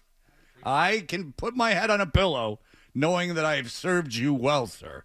So let me enjoy how long it takes you to move. Because that I can do with good conscience. I see. Ladies and gentlemen, I have sang Nick and Mike's praises to everyone. Stole the virtues of Nick. Absolutely, I have. So Nicholas better let me marvel at how long it takes him to get from one room to another. Because it's not that he's not moving. Right. It's just that he's moving it, and he's not, and he's trying to move fast. Yes. It's just he's so slow. Yeah, it makes it more noticeable. He's hustling his bustle. Like, even getting in his computer next to me is tough for him. I do like watching him, though. He's a cub. Cub-a-dub-a-doo. We don't play that enough. I get a lot of emails that start with cub-a-dub-a-doo. Yeah, I agree. Oh, that mouse thing is coming up? No, it's not even opening. Oh, that's not good. Well, that's going to be a bit of a jam for the old show. Yeah. Considering that that's what we need for the show. That's where all the recaps are. Am I correct? Yeah. That's where everything is. Recap correct. That's where my Chili Guy soundboard is. How could I not use that today? By the way, a list of the celebrities. If you were watching Channel 5, they had 3 of the new kids on the block allowed on the court after the championship has been won. Unbelievable. Which, does this make me narcissistic to think that, like, well, if they're allowed on the court, I should be allowed on the court? I wasn't even at the game. Why is Joey McIntyre more important than me? I don't know. There's no reason Joey McIntyre. And I don't mean that as an applause to myself. I mean that as his irrelevance. Yeah. I don't think. Look, did I ask to go to the game yesterday? Absolutely not. I don't deserve to go to that game. I have no business being at a game that high profile. I know my role. I'm going to Boogie with the Hoodie on Thursday with my daughter and her friend, which I am dreading. But nonetheless, I know I'm not supposed to be there. But why are they allowed on the court? Not only in the game, and you know they didn't pay to go. No. You know that why would the Celtics give them tickets? Is my question. They were in a corny band that no adult liked, but they're older than me. Is it your assertion that the Celtics did not invite them and they asked for tickets? Yes, that is my assertion. Yeah, I think that's a pretty safe assumption. But they list the celebrities in the Boston Globe that were at the game, and I guess Grant Williams was hanging around in the locker room, and they finally let him in. And he probably was very upset at what happened. But they listed it's so good for all the vets that were there. I'm not going to. Dan makes a great point. The reason he was in the Celtics locker room is because Dallas didn't want any part of him in there. Well, also he didn't want to be with the losers. I mean, he wanted to be on the team that kicked him off. That was the best. Yep. Seeing Grant Williams and Taco Fall give Jaylen Brown like big hugs the second he got off the floor is a little strange to me. All right, but so and forget the local athletes that were there. Who cares? Even though Mercedes Moné is listed as one of them, and she's not even a WWE wrestler. Oh. Jack. But here are the other celebrities that were there. Jack Harlow. Okay, he's famous. Donnie Wahlberg. Whatever. Joey McIntyre. Joey McIntyre is not a famous person. Well. We had him on the show. You remember that? He was wandering around in Houston. Remember that? I know Joey McIntyre. Don't you worry. He was dressed up. Joey McIntyre was getting kicked out of a club in L.A. I've told this story to you. When I was at the Grammys, my friend, the guy I was out there with, his best friend was Johnny Depp's assistant, like his personal assistant, and he was the manager of the Viper Room, where River Phoenix died, which is why we were there to celebrate. No, it was very sad what happened there. You insensitive bastard. Oh, I know. In Metal Shop, who became that band that we had on, were playing, and they were kicking Joey McIntyre out of the Viper Room, and we thought it was funny because they were kicking him out because it was closing. Yeah. So we let him stay. Joey McIntyre stayed. We ended up hanging out with this guy PJ and this guy Chris. Turned out to be Johnny Knoxville and Chris Pontius and Jeff Tremaine. Mm-hmm. We were all in the basement of the Viper Room. They let you smoke. And I spent the weekend with Joey McIntyre. Became friends. Exchanged numbers. Joey McIntyre came to Atlanta. He said, I want to come do your show. I said, fantastic.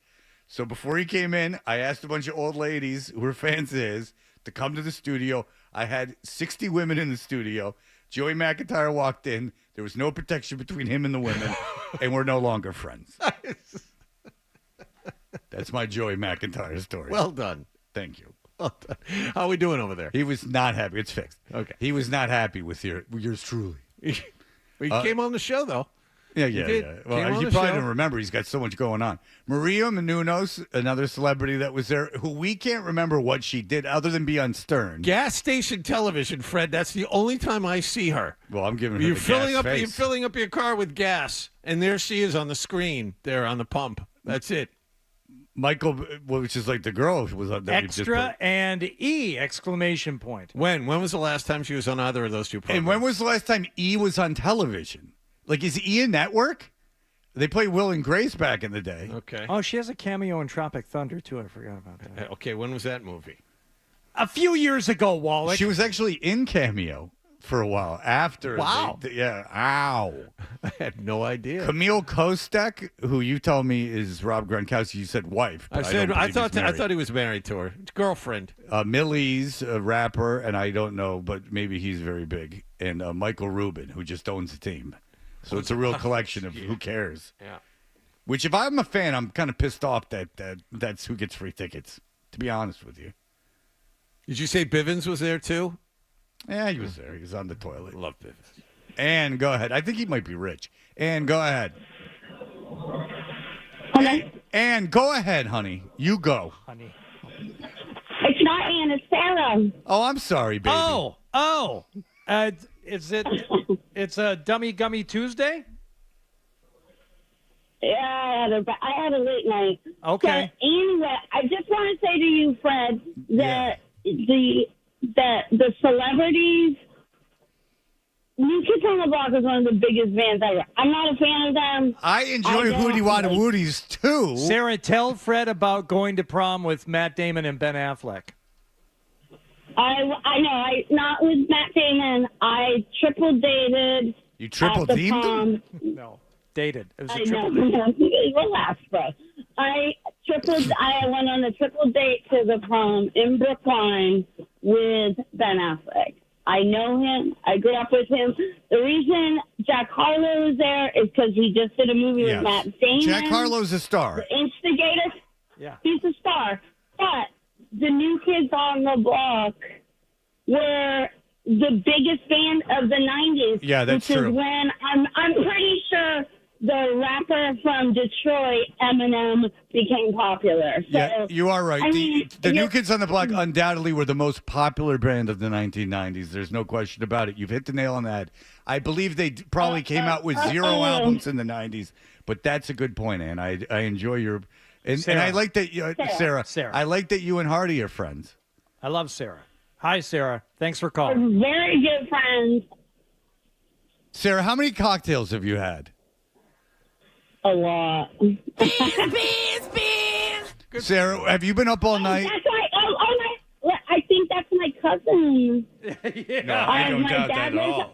I don't doubt that. Now, My dad lives on Center Street at the Rotary. In At the what? He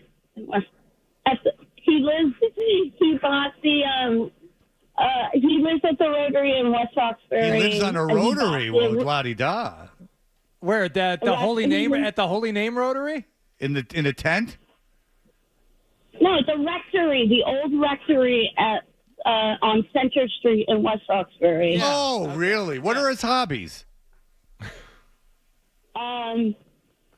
He's a contractor. That's it. Well, that's a profession. I just want to know what his passions are. Well, and how about this? Sarah. Sarah. For the you're- last time. Sarah, you're number one in my book, baby. Thanks, Sarah. All right, Toots. Don't call her Toots. Have a good one, baby doll. I love Sarah. She's also a professional dog walker. She's got a Fantastic. dog walking company. All Well, right. I hope they don't outsmart her. All right, we'll be back in just a How moment. dare you? More Toucher and Hardy on the way on the Sport.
On the 16th anniversary of their last championship, the Celtics produced another blowout to win it all again, beating Dallas 106-88 to take the finals in 5 games. After winning the Eastern Conference Finals MVP to get to that spot, Jaylen Brown scored 21 points to win the Bill Russell Finals MVP as well. Bill Russell and what he's meant for me through my Boston journey, his spirit, everything that he stood for, just for this to be the Bill Russell MVP award, and I don't even know what to say. It's unreal. Jason Tatum had 31 points, 8 rebounds, and 11 assists. The Celtics now have an NBA record 18 championships, one more than the Lakers. And at the moment, a victory parade for this team is scheduled for Friday. Kristaps Porzingis gutted his way through 16 minutes off the bench last night. He told ESPN afterwards he's going to need surgery this summer for his leg injury. Rehab should take a few months after that. Also, Joe Mazzulla told ESPN he needs surgery to repair a torn meniscus he suffered back in March. ESPN is reporting Celtics assistant, or consultant rather, Jeff Van Gundy has agreed to a contract with the LA Clippers. He is now their new top assistant coach under Tyronn Lue. Red Sox won in Toronto last night 7-3, and the Bruins will have games home and away against the Rangers, Philadelphia, and the Washington Capitals during their preseason coming up. Then they'll face the LA Kings in Quebec City October 3rd. Sports Hub headlines are brought to you by Dr. Matthew Lopresti and Leonard Hair Transplant Associates, the hair doctor of Hardy and Brian Scalabrine at 1-800-GET-HAIR. I'm John Wallach at Boston's Home for Sports, 98.5 The Sports Hub. Your next update at 8:30. You're listening to Toucher and Hardy on the Sports Hub. How about them damn Celtics? Let me say, Girl, it is a pleasure to be on top. I'll be shooting that shot like 2K Caroline. Jalen kick out, Tatum extra pass. Al is open, 3 in the air. Got it. Hey, this is going to be a fast-paced game. Pritchard shovel back to Porzingis. Having a trail 3. Got it. Kyrie forces one out, blocked by Porzingis again. Drew Holiday into the front court. Floats a pass out to the corner. Hauser off balance 3, and that's good. And the Boston Celtics are now 3 wins shy of the ultimate goal. So excited. It's so exciting. Oh, my God. It's crazy here. Throws out to an open Derek White, 4-3. Now we're cooking. Now you give me some doggone gas. Got it! He banked it in! Peyton Pritchard, he's been making that shot all year long. Pass for Gafford, met at the rim, blocked by Porzingis. The ball comes in, and the clock hits triple zeros. Tonight, in Game 2 of the NBA Finals, there was nothing pretty. Let's get a f***ing dub! Let's get a f***ing Celtics parade! Jalen, left-hand dribble, coming strong in the paint, lays it up and in with the left hand. Tillman, 3, got it! And the boys over there jumping around like kangaroos. Tatum, he spins away and dunks over Kyrie Irving. I'm gonna run the city naked. I'm gonna strip run down, chop off my balls, and go nuts. Are you not entertained? Be shooting that shot like 2K Caroline.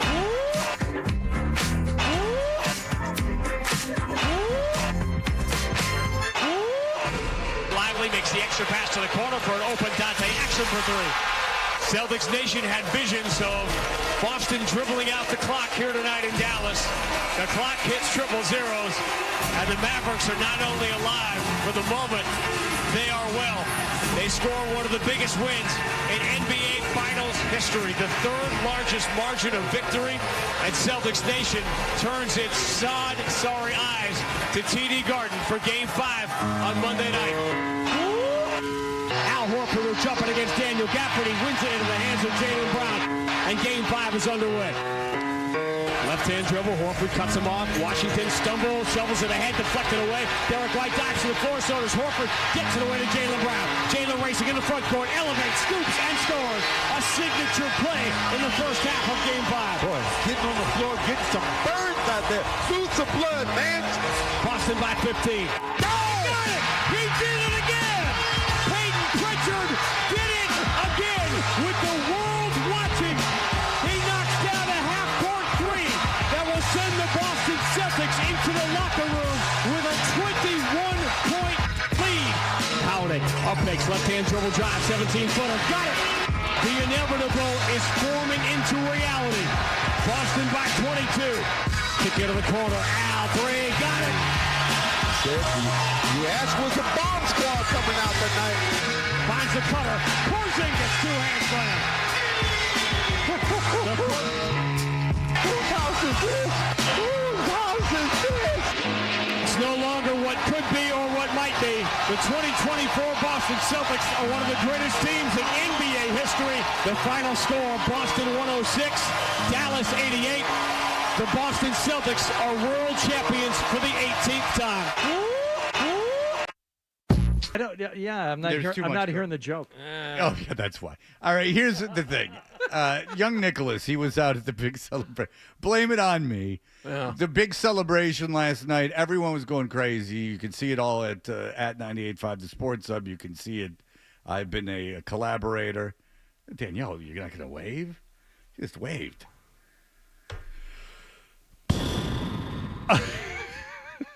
You all right?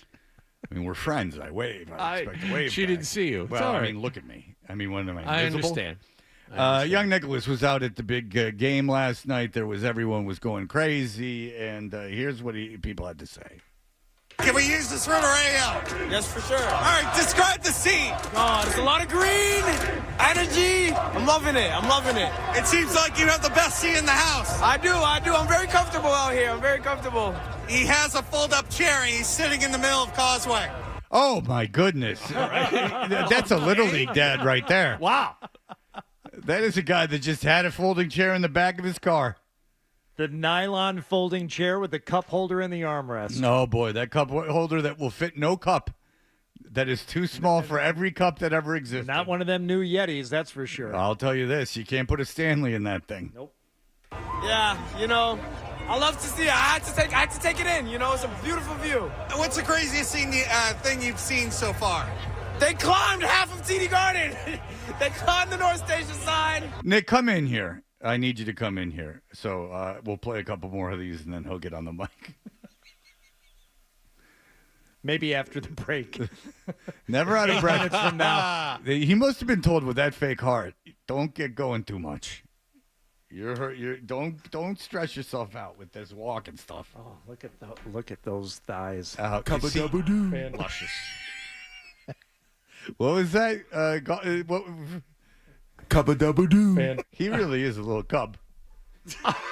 So this guy's how is this guy in a folding chair in Causeway? You just put a folding chair down in the middle of the Yeah, street, like a sitting there? beach chair. He was sitting in the middle of Causeway, just watching these people climb up the parking garage. Okay, so when they're climbing the parking garage, are the police telling them to get down, or are they kind of just letting that go? No, that's smart. Yeah, I'm not being sarcastic. That's smart. You got to let until it gets too crazy. You got to kind of. Well, that's just Darwinism. They were ready to move in because inside inside North Station they were like all swatted up. They had like. Well, yeah, you got to be. I'll tell you this: the smartest thing I ever saw the police get involved in is that there were these Montreal Canadiens fans, one playoff series, that were screwing with the Bobby Orr statue and waving like a Montreal flag, and the cops went, "Get down," and they were like, "No," and there weren't a lot of people around at this time. I remember this. And they said, "All right, fine, but you're going to get your ass kicked, and there's not going to be many people here to help you." And that's what the guy said. And he's like, they're all leaving. John knows about this. Yes. Everyone, it was right before the game ended. And they're like, when the people come out here, you're going to get your ass kicked. Yeah, the Canadiens fans were really feeling themselves, and the police did the right thing. And there's going to be 5,000 people kicking your ass. We and have there's other five of us. We have other things to do. We're not going to be here to help you if you keep doing Yeah, this. like I can't arrest you for being on this statue. That's right. But like if you stand up here, you're going to get your ass kicked, and there's going to be 5,000 people around you. It's going to be hard to protect you. They are smart about it, like with limited numbers as opposed to the tens of thousands of people who are out in the streets. Yeah. In 08, they came around all swatted up, and they came into hurricanes, like with 4 minutes left to go in the game, and they just walked in, like 6 of them, and just kind of stood there near the front door, and everybody was starting to get really, really amped up. You could tell what was going on, and they just walked in and kind of looked at everybody, and everybody took it down about 50%. Yeah. Like, okay, Yeah. just so you know, we're here now, and then we're going outside, but you know that we're here. Have a good night. Have fun. Yeah. All right. Yeah. Okay. It's got. I mean, if you're a Smart. cop, it's got to be kind of scary if you're a cop, regardless. Yeah, you were wildly outnumbered. Were you Yeah, scared, of course. Nick? Were you scared? No. It was a lot of fun down there. This ain't Nick's first rodeo. Yeah. Cub-a-dubba-doo. Man. This ain't Nick's first rodeo. Just an adorable cub rolling around on the ground, hugging his honey pot. He's just having a time of his life. Nick got stuck, Yeah. for a long time. Nick was stuck in a manhole. His bottom was sticking out of the street. So it was a Looney Tunes cartoon. No, I was keeping up the Winnie the Pooh theme. Oh, okay. With the honey pot. What did he drop down he was trying to fish something out of there? The manhole inspector. It's reckless out here. We got kids on street signs. It's a mess. It's a mess. That guy had a lacrosse stick and he just threw it. I don't know what's going on. Everybody got everything. I got a chair. He got a lacrosse stick. What's going on? I have no idea. It's like the world's cheapest loot. Like they're looting a garage sale. He's got a lacrosse stick. I got a lawn chair. They're looting a suburban garage sale. Yeah, exactly. Like someone has Monopoly. Some antiques. Yeah. There's knickknacks everywhere. Many wooden roosters. This guy's got all the Lethal Weapon DVDs. How are you going to celebrate for the rest of the night? Just hang in, stay in my chair, enjoy the night. Take it all in while I can. That's got to be incredibly uncomfortable to be at balls and ass level with thousands and thousands of people. I would want that sunshade on my chair, the one where, protect you from flying debris. Yeah. Everyone's calmed right down. 1984 was a different time. When Detroit just decided to light the city on fire. You just burn everything. Yeah. And you go, oh, what are you talking about, burning everything? No. Burning down a neighborhood. No, burn down Gas look. Corridor. It's on YouTube. Go look. And I've seen this. It was cold. They had to. It was just trying to stay warm. That's right. It was early October. It was freezing. I love it. Running it back. Now, are you going to bring the chair to the parade? Of course. I'll be at the parade. Oh, well, listen. Jesus Christ. Man. What? He just saw Nick walking. He just Googled Nick and found out what happened to him when he was stuck in bed. He said, Nick, you're the one covered in your own feces. Jaylen Brown is so proud of you, MVP. That's my MVP. You did it, Jaylen Brown. Congratulations. He did do it. Congratulations to Jaylen Brown. He's the best. All right. Good job, Nicholas. We have more coming up. Brock, go ahead, sir. Hey, how you doing? Brock from Chelsea here. I got a few things quickly. I'll do it as quick as I can. And Joe Mazzulla, we all know he chokes his chicken while watching The Departed. And two, let's go, baby. I called it. I was on the news. Celtics in 5, Banner 18. We're going to hang another one.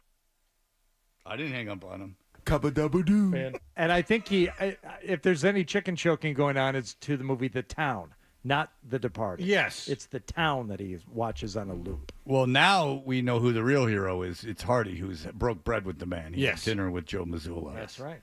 And knew who a chess guy he was talking about was. Josh Waitskin. Yeah, Mazzulla made a reference to be like an intellectual, to be above everyone. No, and Hardy caught it. And then Mazzulla was kind of like fishing for smart guys, and he found himself one over here to the man to my left, Hardy. All right, very good. We have more recaps coming up. The Dollar Milliken's cousin has a song. We'll take your phone calls. It is an exciting day. Banner 18 for your Boston Celtics, one of the best teams in NBA history, probably the third best team in this history of Celtics basketball, if you don't count when no one went to the games you could smoke. I mean, really, those were afterthoughts, apparently, locally, those teams. But nonetheless, a fantastic championship. So many narratives put to rest. And just enjoy it today. Enjoy it today. The parade should be on Friday, and it won't be so hot. Everyone, enjoy yourselves. 617-779-0985. We'll be right back. Man, these nothing. Down the suck. Broken throat sucking. Yeah. Cocaine.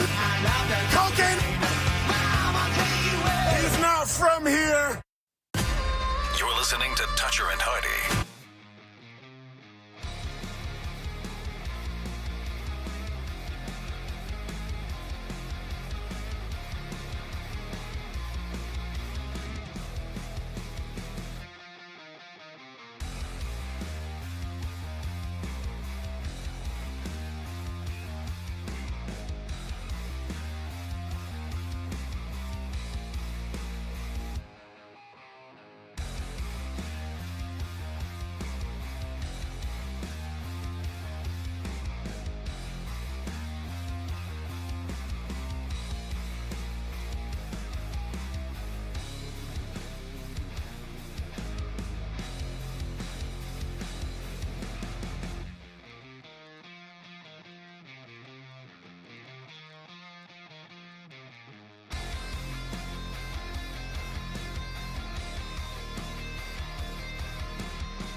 I'm in a blackout state of ecstasy. It's almost a fever dream. Yes.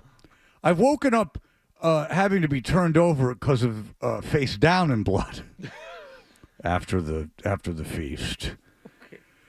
Some rarer creatures, their blood almost has a psychedelic quality when consumed. So I have gone to other dimensions where I've killed stuff there. Oh, goblins and the like. Oh, boy. Yeah. I talked to Dan Aykroyd, had drinks with him back in '83. Ghostbusters came out 2 years later. You do the math. Red, hello. Red, hello. Hey, hello, Fred. Oh, hi. How are you? I'm well. How are you? I actually have a question for Doris Burke. I was wondering, Shoot, my favorite. what her preferred blade was. Is it straight or is it serrated? Oh, it's interesting. Serrated, serrated for getting things off bone is technically easier, but if you want to spend a long time with the corpse, I'll take the serrated blade and conveniently lose it. Which is more satisfying to you? Oh, well, I mean, I like to be around the kill. I mean, I like putting my hands in it. I like, some people don't like when they decompose. I find that to be a symphony of maggots. You know, in Fantasia, when the mouse is running around and there's it's almost like the maggots when they get the corpses. It's almost a parade of death. Are there any unused portions of the beast? Or is it no. Oh, that would be a sin. Every ounce of the kill is utilized. Every ounce of the kill is utilized. It's fun.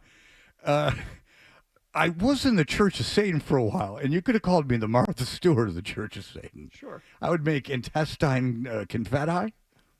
But listen, he's always dangerous, right? He can still go off. They let him get to his right hand a little bit, so you're going to have to turn that water off. Yeah, you're going to have to turn the knife with your left hand. Maybe use your teeth. That's how you kill. All right. Anyway, the MVP of the series was a man by the name of Jaylen Brown. Yes. And we have someone who can prognostize very well on our own staff. I mean, Milliken's cousin, our intern, he's been on top of this thing, and he's been making songs about the Celtics winning the championship from, going pretty far back now, and he, I guess. Called it. People hanging in the bar in the evening on a Thursday night. The Banner 18 song, the Tatum song. A little light is shining off the parquet. Lets me know everything's all right. And last night when they did win Banner 18. Banner 18 makes me feel fine. Blowing through the rafters in my mind. He knew it was going to happen, and he thought maybe he would need to make one more prediction as to who the series MVP would be. And before the game last night, Fred, he sent me some more audio. Before the game? Before the game. Now, never mind the fact that he was the betting favorite at this point, several games in. He still thought it was a pretty done deal because he's not going to waste his time writing lyrics, composing a song, unless he's sure it's going to happen. Excuse me, when I heard game, my eyes rolled back in my head. What are we hanging from trees and bloodletting tonight, fellas? All right, here we go. Here is our own Tyler Milliken's cousin predicting the future. North end of Boston is the baddest part of town. Is this bad Leroy Brown? Oh, my God. He just keeps going further back. I figured he'd go further forward. But, John, you know how I figured this puzzle out? Him saying bad a bunch. Good point. I put 2 and 2 together. Well done. North end of Boston is the baddest part of town. And if you go up there, you better just beware of a man named Jaylen Brown. Leroy Brown. Yeah. Jaylen Brown. Sure. Again, we're not going to screw with the original lyrics too much. No. We're going to let those sit. Now, and a nice breath, as we do enjoy. As all It's the like a greats. fret squeak. He's not going to overproduce this thing. Okay. Think more lo-fi than polished 80s pop. Consistent pressure on the windpipe, quick release, and the lights out. Hardy, play with me. Here we go. The beast is struggling, fighting, and I see the eyes go cloudy, and I've won. And I am indeed a god that walks the earth, dictating the future of the beast. Now Jalen, more than trouble. You see, he stand about 6'6". All right, I'm questioning that line making sense. Well, maybe he comes back and rhymes it. Let's see. Well, no, but more than trouble. Now Jalen, more than trouble. You see, he stand about 6'6". All the analysts call him a high flyer. All the Mavs just call him Dad. I take it back. Tyler Milliken's cousin. Not only did he not rhyme trouble, he didn't rhyme anything. I didn't want to spoil it for you, Wallach. There will be no rhyming. No, not necessary. Oh, boy. Especially in a parody song. Not necessary. All the time to rhyme. And he's bad Jalen Brown. Is he the baddest guy in the whole damn time? The baddest man in the whole damn town. Nope, not going to change that either. Better than old Kyrie. Meaner than Luka the Don. Tyler Milliken's cousin. You are an avant-garde performer, rhyming things in sequential. Thank you. Yeah. Order. Hardy, when you get this into the laboratory and put it on wax, what's it And sound if you like? go up there, you better just beware of a man named Jalen Brown. We have the whole thing here. Hold on a second. Got to get it from the very beginning. Far be it from me to intrude and to somehow mess with the art. Where's the full version? It was here a second ago. Is the full version up there? Bad Jalen Brown, the baddest man in the whole dang town. Better than old Kyrie. Yeah. Dan, can you play it? Better than Luka the Don. All right. Do you have it? All right. Apparently, good. somebody sent this to us last year using the same song as the source material. I like a real long intro. He's bad Jalen Brown, sloppiest handling the whole damn All right, that's me. This is Come after a on. championship. Turn it off. All right, do we have the Milliken song or do I have to break? All right. Wait, you talk to me on the air then. Sorry, we may have to break. Yeah, it's going in now. Going in now, meaning that it has to go in real time? It does, yes. Okay. I have the waiting is going to make it so much sweeter. Yeah. Go ahead. Well, right. I have the details on the rolling rally. All right, go ahead. So here we You go. got 2 minutes. Go ahead. Okay. Mayor Michelle Wu announced this morning it's starting at 11 a.m. Friday morning in front of TD Garden. Yeah. It will end in front of the Heinz Convention It Center. will on end when I Boylston Street. say it ends. Of course. It'll 11 end for a.m. me. Friday morning, Duck Boat Parade. It starts where? In front of TD Garden. And it goes where? It ends up on Boylston Street in front of the Heinz Convention Center. All right. Are you going to go to the parade, Jonathan? After I get out of here, I will. Yeah. Well, I would imagine you're doing the show, but Yes. it is your profession. But That you're is. going to go right there. Yeah. From Waltham. Yes. How are you going to get there? By plane. I have no idea. How are I'm you going going to get there, Jonathan? If you get off the air here at 10 o'clock, how are you going to get there by 11, Jonathan? You tell me. I'll figure it out. Once I get in He the could car. go a mile down the road to the Brandeis stop on the commuter rail. Would take him right into North Station. See But that? something Smart as tells me pants? 10 o'clock, Perfect. those trains are going to be crowded. There you go. You're going to stand there alone like a goon? Maybe I will. Maybe I will stand there alone like a goon. You know what I'm going to wear, Fred? My Boston Well, you'll Celtics die of a hoodie. heat stroke. All right. Congratulations, Wallach. I'm glad you're going. Have fun. Thank you. You going to the parade, Fred? Do I even need to ask? No, I wouldn't go do that unless I'm on the float. Even to celebrate Jalen Brown?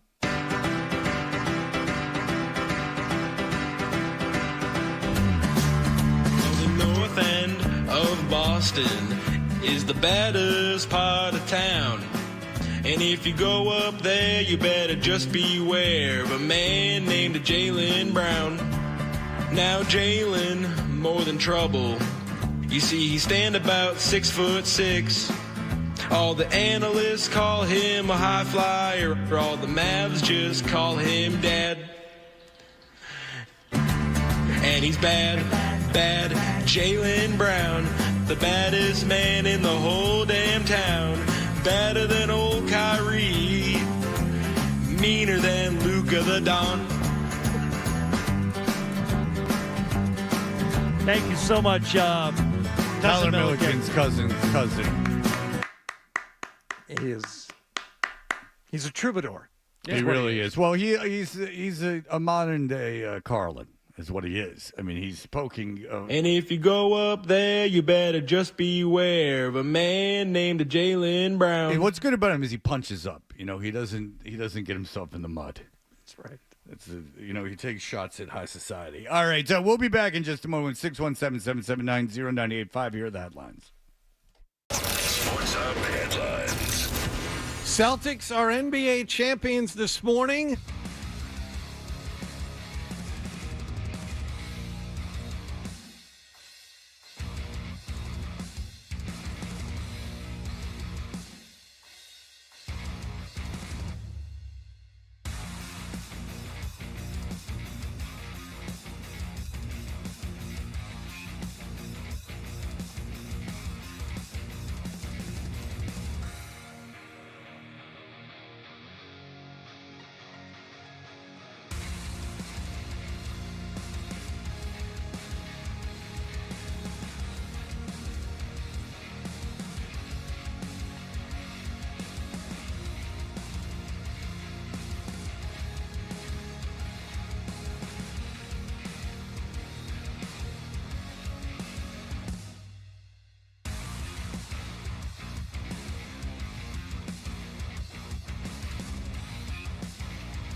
we're Toucher and Hardy, brought to you by FanDuel Sportsbook. Make every moment more with FanDuel. You have your championship Boston. You have your iconic photo of Derek White missing teeth.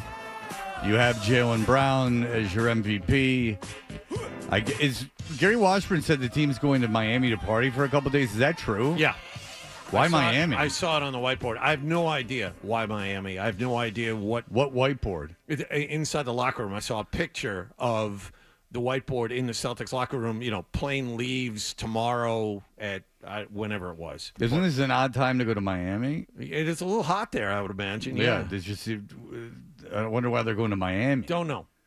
Isn't that interesting? Well, Adam has a question for you, Johnny. Okay. Adam, go ahead. What's up, boys? How many games did Wallach call for the Celtics? Do you think he should get a ring, or at least a pinky ring, or something? I called exactly one game this season, so I don't. You should get like a pinky ring, or at least a banner. Okay. I mean, you should get a ring. Why not?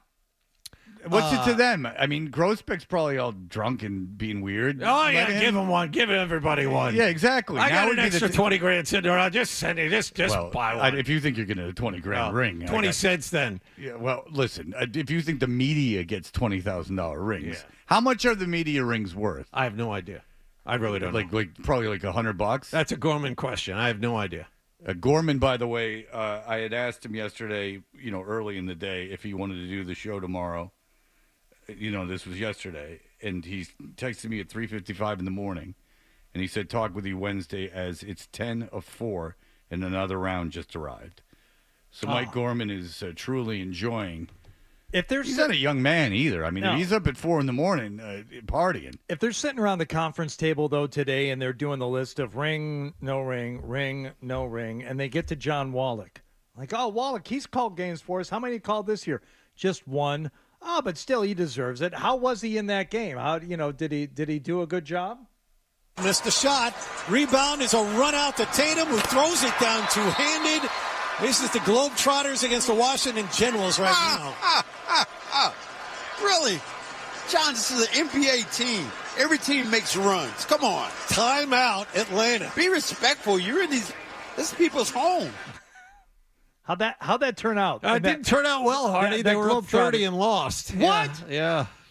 They ended up losing that affair. They did. All right. Monty, go ahead, Monty. Hey, we've discussed this before with the championship ring with Wallach, and I've already told you guys that they don't really make those championship rings and those bird leg bands that they make for, like, domesticated birds. They don't have those in championship rings. I'm sorry. Are you positive you can say that for sure? That they don't have at least a way to track him? Like an attractive championship tracking device? I mean, money can buy anything. So, yeah, you can get it done. I don't think the team will do that, though. You got to find, like, an aviary or something to make that for you. Yeah, maybe we could fashion one ourselves out of a zip tie and an apple chip. We now could you're thinking. We could just and put that around. What's a bird foot called? It's not a paw. It's kind of like a little claw. Yeah, talon. On the ankle. Talon, thank you. It's a talon, yeah. It's an ankle talon. Yeah. Yeah. Yeah, maybe we could get that for him. It's cheaper. You got to figure it doesn't have to be very big at all. At anything, it would have to be too precise to get around that thing. What do you think, John? Perfect. On the count, you look like a bird. And all right. I've heard that. Yeah, you have. But you are the big Boston Celtic fan in the room. Mm-hmm, I am. And I asked you before. I'm going to ask you again. Compare this 86. Compare this 2008. Where does this rank for you? This ranks right up there. When I was a kid, the 86 team in my mind, nothing will pass that in my lifetime. That team was dominant. That team had 3 Hall of Famers on it, 4 Hall of Famers on it. I'm in a situation where this one is as good as 2008, if not a little better, simply because they blew everyone away during the playoffs. The 2008 team struggled in the first 2 rounds. That Atlanta team they played in the first round was sub 500. The Hawks took them to 7 games. That Cleveland team had LeBron on it, but still, the Celtics were the better team. They had to go 7 games with Cleveland. I mean, they struggled with teams that they were better than. This team did not.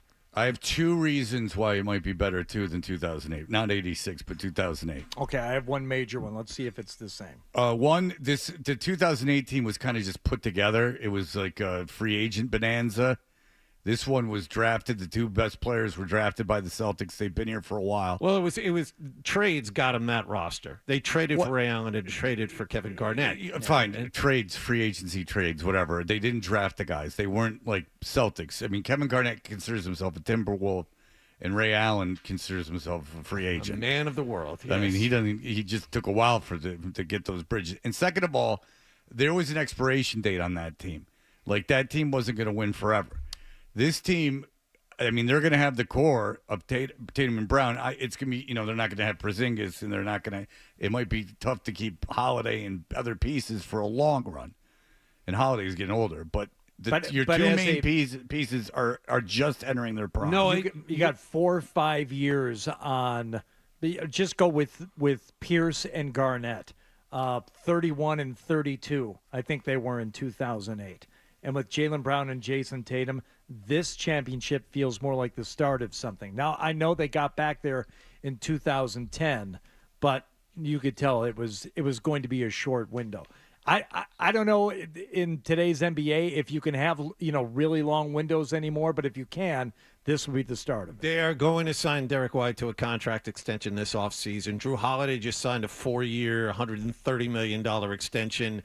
They're going to sign Tatum to the Supermax. You've already locked up Jaylen Brown, so you have that core four right there. Now, Holiday's window may close to the effectiveness that he has right now. Yeah, there's in a reason he but, signed the 4-year deal. But yeah, more to your point, this is a team that not only won this year, they can win they'll be a threat to win the next 2 or 3 years. And by the way, now that Brown and Tatum have won a championship, and we saw with Holiday and his play during this how much that matters. Now that they've won a championship, I mean, I'm not convinced they're going to need as much help in the future. Now that they're made men and now that they've crossed that barrier, they can be 1-2, and maybe the surrounding cast, it doesn't have to be as deep as it was this year. And the other part of this is that the new salary cap rules in the NBA prohibit all the teams that would challenge you from adding as well. And Brian Robb does a good job of breaking this down on Mass Live. A lot of teams, the Rob bot says a lot of teams didn't prepare as well for the new rules as Brad Stevens did. And so they're going to have to get rid of people, not add people. Yeah. The only team that could possibly add someone would be the Philadelphia 76ers, who could probably clear out enough room to add Paul George to Joel Embiid. But so what? Does the duo of Joel Embiid and Paul George top what you have here? No, because they're not champions. And that's the thing. That's another reason why this is so important. I mean, Paul George and Joel Embiid on paper should be like outstanding. If you put Maxey with them, I mean, that sounds good, but it doesn't frighten me if I'm a Celtic fan because now I have two elite NBA champion players on my team, and they've proven way more than Embiid, Maxey, and certainly Paul George, who's been kicking around the league, not winning forever. So, I mean, they're in a different class now. Jaylen Brown and Jason Tatum are in a different class than Paul George. They're in a different class than a bunch of these non-champions that have been kicking around the league, quote-unquote superstars. Yeah, Harden. I mean, yeah, thank you. Harden, Dan says, that's another one. There's these posery, quote-unquote superstars that they're now better than. They've had better careers because of this championship. We'll be right back. Jared Weiss is just leaving the Garden, and I'm told high. The term high, not even drunk, but high. Cocaine and hookers, yes! I don't know about that, the second part, but certainly the first part's on the table. Jared Weiss will be kind enough to join us in just a moment. Stay tuned for more Toucher and Hardy on the Sports Hub.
After beating Dallas last night 106-88 at TD Garden to end the finals in 5 games, Jaylen Brown was voted finals MVP after scoring 21 points. And finally, after 17 NBA seasons, Al Horford is a champion.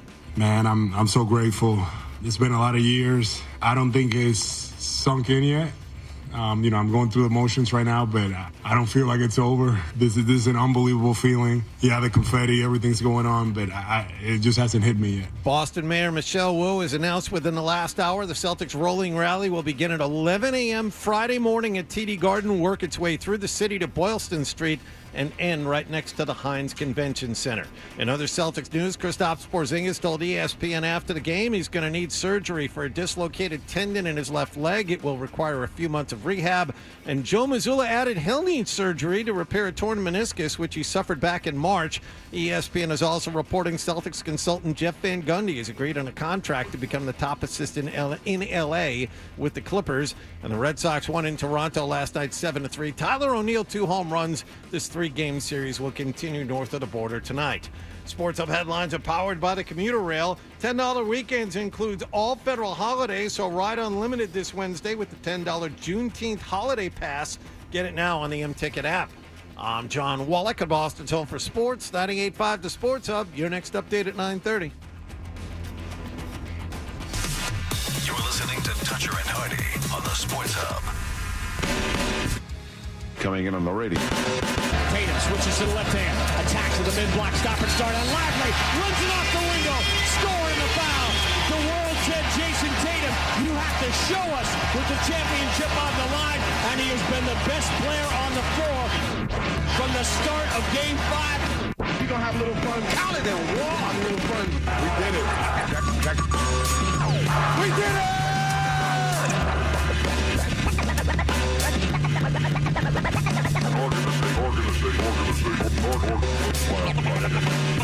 Hey, we're Toucher and Hardy. We're brought to you by FanDuel Sportsbook. Make every moment more. Watch us on YouTube.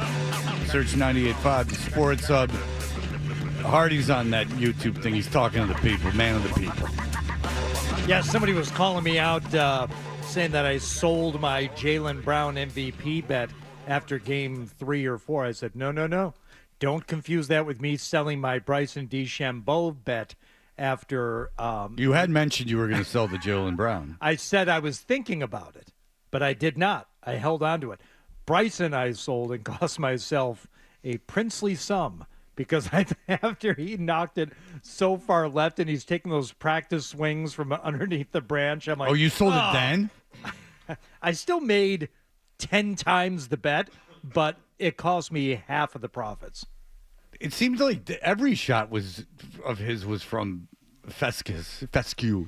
But that last one, I mean, he was like the club he didn't was have a blocked club in from his a hand. branch. He was screwing around without a club in his hand. The Frenchman said, "I have to take a shot." All right, listen.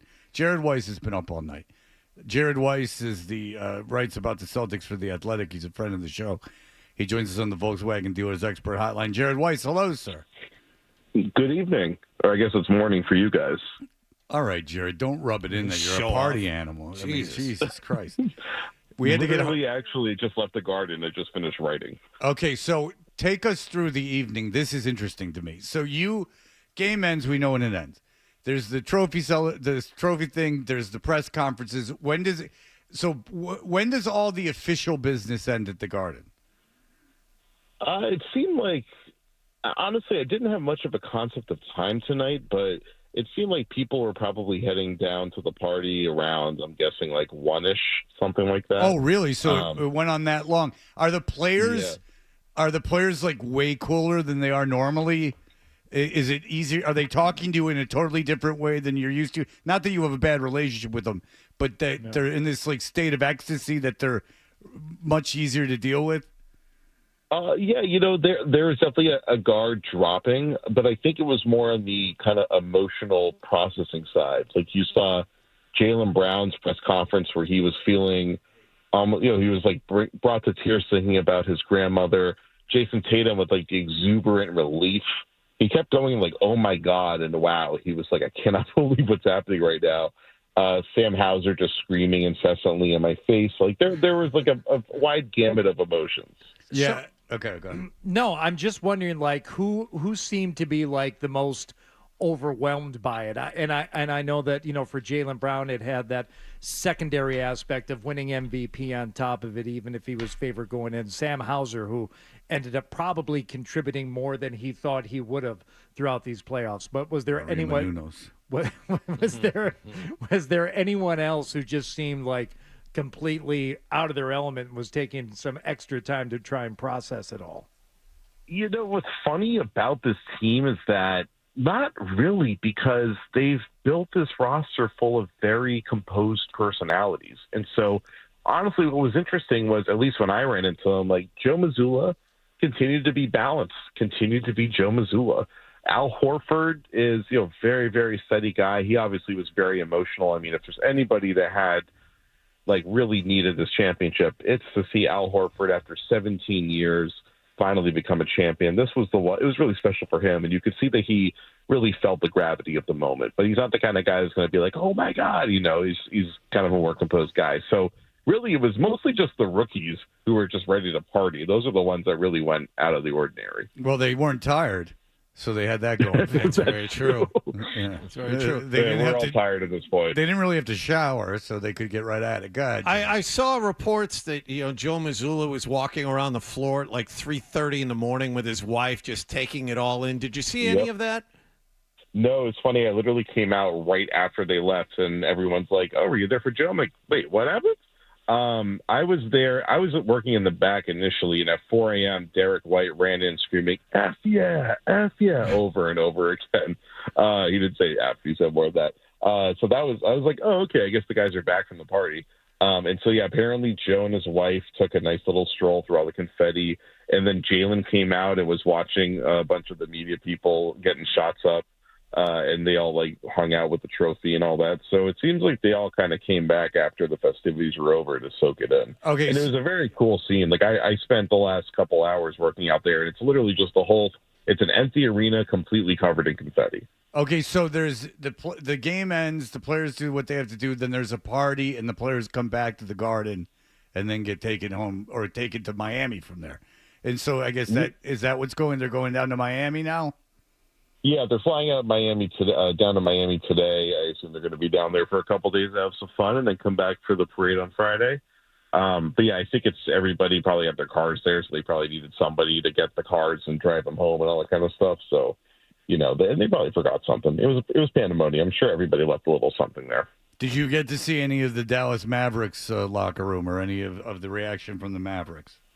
No, I was in the middle of champagne showers in the Celtics locker room, just trying to weave my way around to get interviews with people. So it was pretty much there was probably 400 people in that tiny little locker room. It was pretty insane. Boy. Oh, that's cool. Well, that's a memory that you always have. All right. By the way, you sound very composed for someone and you sound awake.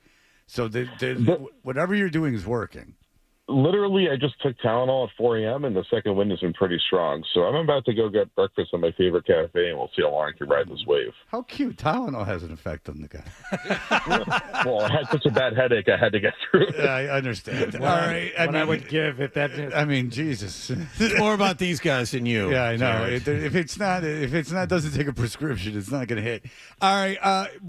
Let's talk about the future with this team. We were talking about it a little bit. I don't want to get too in the weeds with it, and obviously I don't think you do either. But the core of this team is set up. They'll re-sign Derek White. Holiday they have, even though he's getting older. But Brown and Tatum are the real story. Expectations for this team. This is different than 2008, right?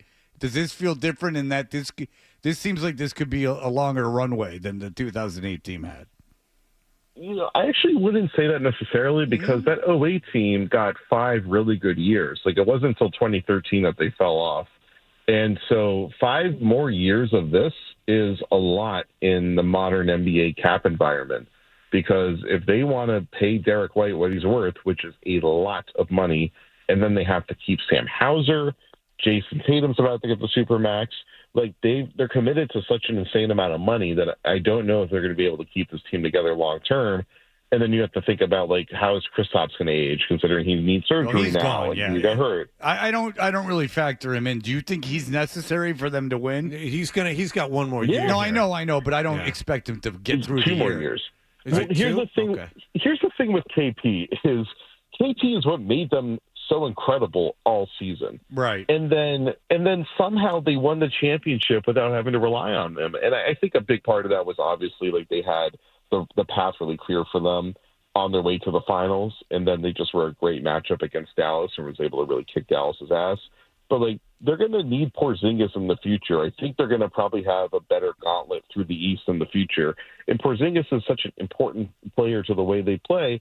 And also, like, they're going to have to evolve again next year. You can't show up the next season playing the exact same way. Teams will figure out how to beat you. All right, interesting. I like it. Yeah, and just to be fair, even more fair to Jared's point, you could argue that this run doesn't start now. They've already had a trip to the finals with some of these guys, so you could They're like 4 years into this, really. Yeah. So even if you're starting the clock a little bit earlier than now, yeah, I could see where I don't know that it's going to be the same length as what we had in back in 08, but yeah, I understand what you're saying, and there are going to be cap issues for sure. All right. Yeah, but I mean, if they lock the important guys up, I mean, you would think that they would get better, and that they're all important, Fred. Maybe you weren't watching any of the He mentioned basketball Hauser. games. I'm not overly concerned with Hauser. Okay. Well, then I guess it's just a one-man show then. Well, listen,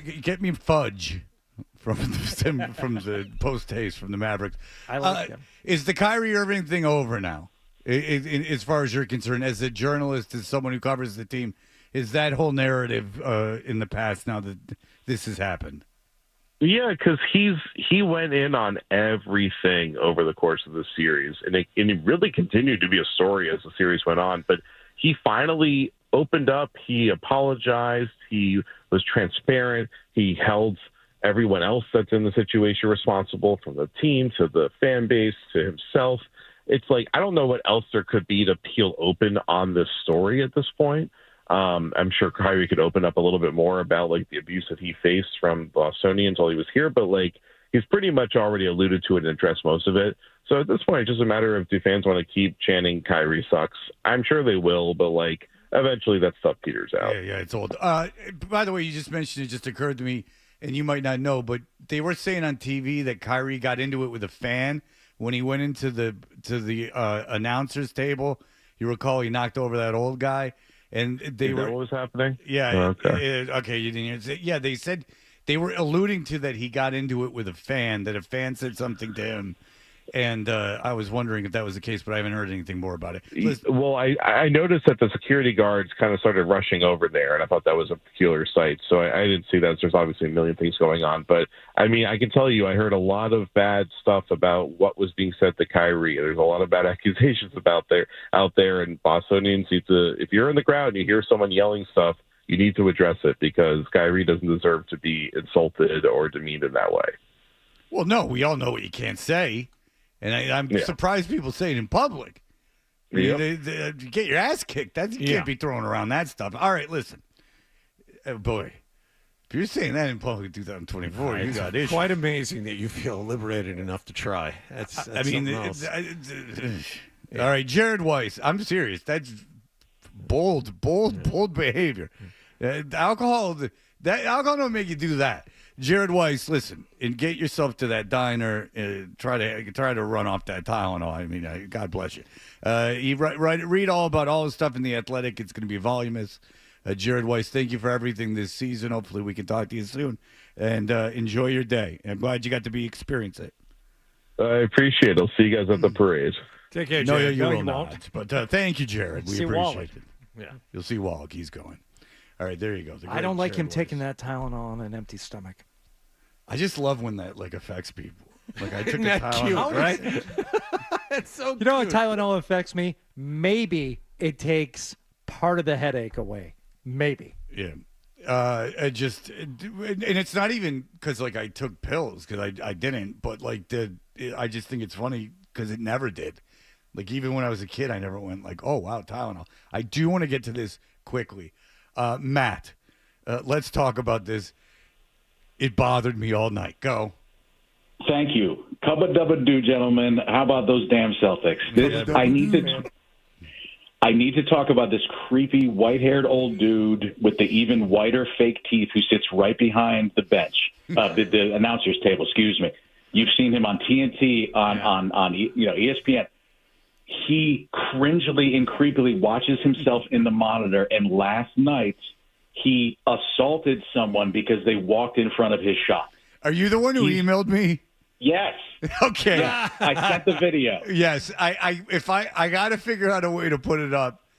I don't know how to, but okay. So there's this guy, and he's behind the ABC booth, and he's exactly. It was on TNT too. Yeah. Yeah. He looks like a Dateline reporter. He looks like the dude that is Matthew Perry's stepfather, if that makes any sense. Who does the crime porn stuff, and he sits there, and he's right. He's looking at himself in the monitor, and he's like, has this satisfied look on his face. And this guy, look at me! I'm smiling. Yeah, and this guy ducks down, and he tries to cross, and the dude goes. He puts his hand out and stops another guy from walking past and he goes, him. No, and he starts pushing the guy that walks by. Yeah. He starts pushing the guy that's walking by, and then starts ordering to someone else not to cross his path. No. That's right. And I can only think if I was, I would sit on his lap. If that's like, who the hell are you to tell me not to walk? I don't care if you're the president of the biggest corporation in Massachusetts. What the hell's wrong with you? Tell me not to walk down the aisle, you maniac. He said there was Now, not on even that courtside point- seats. Go ahead. Somebody online, somebody on Reddit said, "Oh, you guys don't know that's Jeff Twist, the Celtics PR director." No, it's not. No, it's not. That's there's it's no not. way. It's not. That's not him. Guess where the PR director's not sitting? No. That's not him. In the crowd. I couldn't believe when somebody said that, and then I posted pictures. I was like, "Does that look like him?" No, it's just another old white guy. But I like, what an egomaniac! You saw the rage in his eyes. Yeah. Like, just for a split second, he's like, "How dare you walk in front of me? This is I my have moment. to masturbatorily stare at myself every game." Yeah, it's weird. It was weird. Well, thank you for sending it to me because I did look at that video. Yeah. So where did you see it, John? In your email? Yes. Okay. I sent it to all three of you. Yeah, I got it. All right, very good. I will try to get that up. Thank you, Matt. That was very strange. I did experience that, and it was very weird. I don't know what the deal with What that guy is. possesses you to think any of that is about you? I don't know what the guy's deal is. He's about 75 years old. Yeah. He's wearing a white polo shirt. He's obviously really rich, but it's weird that And someone. by the way, anyone walking in front of him probably has spent a lot of money too. It's like, I paid how much money to be able to walk towards my seat here in the front row? Get away from me. Yeah, Hardy's looking at him now on his computer. See? Oh, he gets so pissed. No. That's right. Yeah, you're in my shot. You're in my shot. Like he's making a movie. I don't know who that guy is, but Now I need to know. yeah. So if anyone knows, let us know. We'll try to get that up for you. We'll give it to Nicholas. He knows how to work the computers. We're very old. All right, we'll be back in just a moment. 617-779-0985. You're listening to Toucher and Hardy.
MF Doom. Mr. Fantastic. Fantastic. Villain. It's cracking, boy. Same old kid. Man, rap snitches, man. It's bugged out, man. You telling me? Whoever censored this is a hero. Anything. Rap snitches, telling all their business. Sit in the court and be their own star witness. Do you see the perpetrator? Yeah, I'm right here. F around, get the whole label sent up for years. All right, your Boston Celtics, congratulations. Mr. Fabulous says so as well. Tight profile, low, like 8 and paid in full. Attract heavy cash, The game centrifugal. Mr. Fantastic, long though like elastic. Got my life with twin clocks. It's made out of. All right, Ed, go ahead, Ed. How are you, Edward? Good. I think Marcus Smart is the problem, guys. I really do. Yeah, I mean, that was huge addition by subtraction.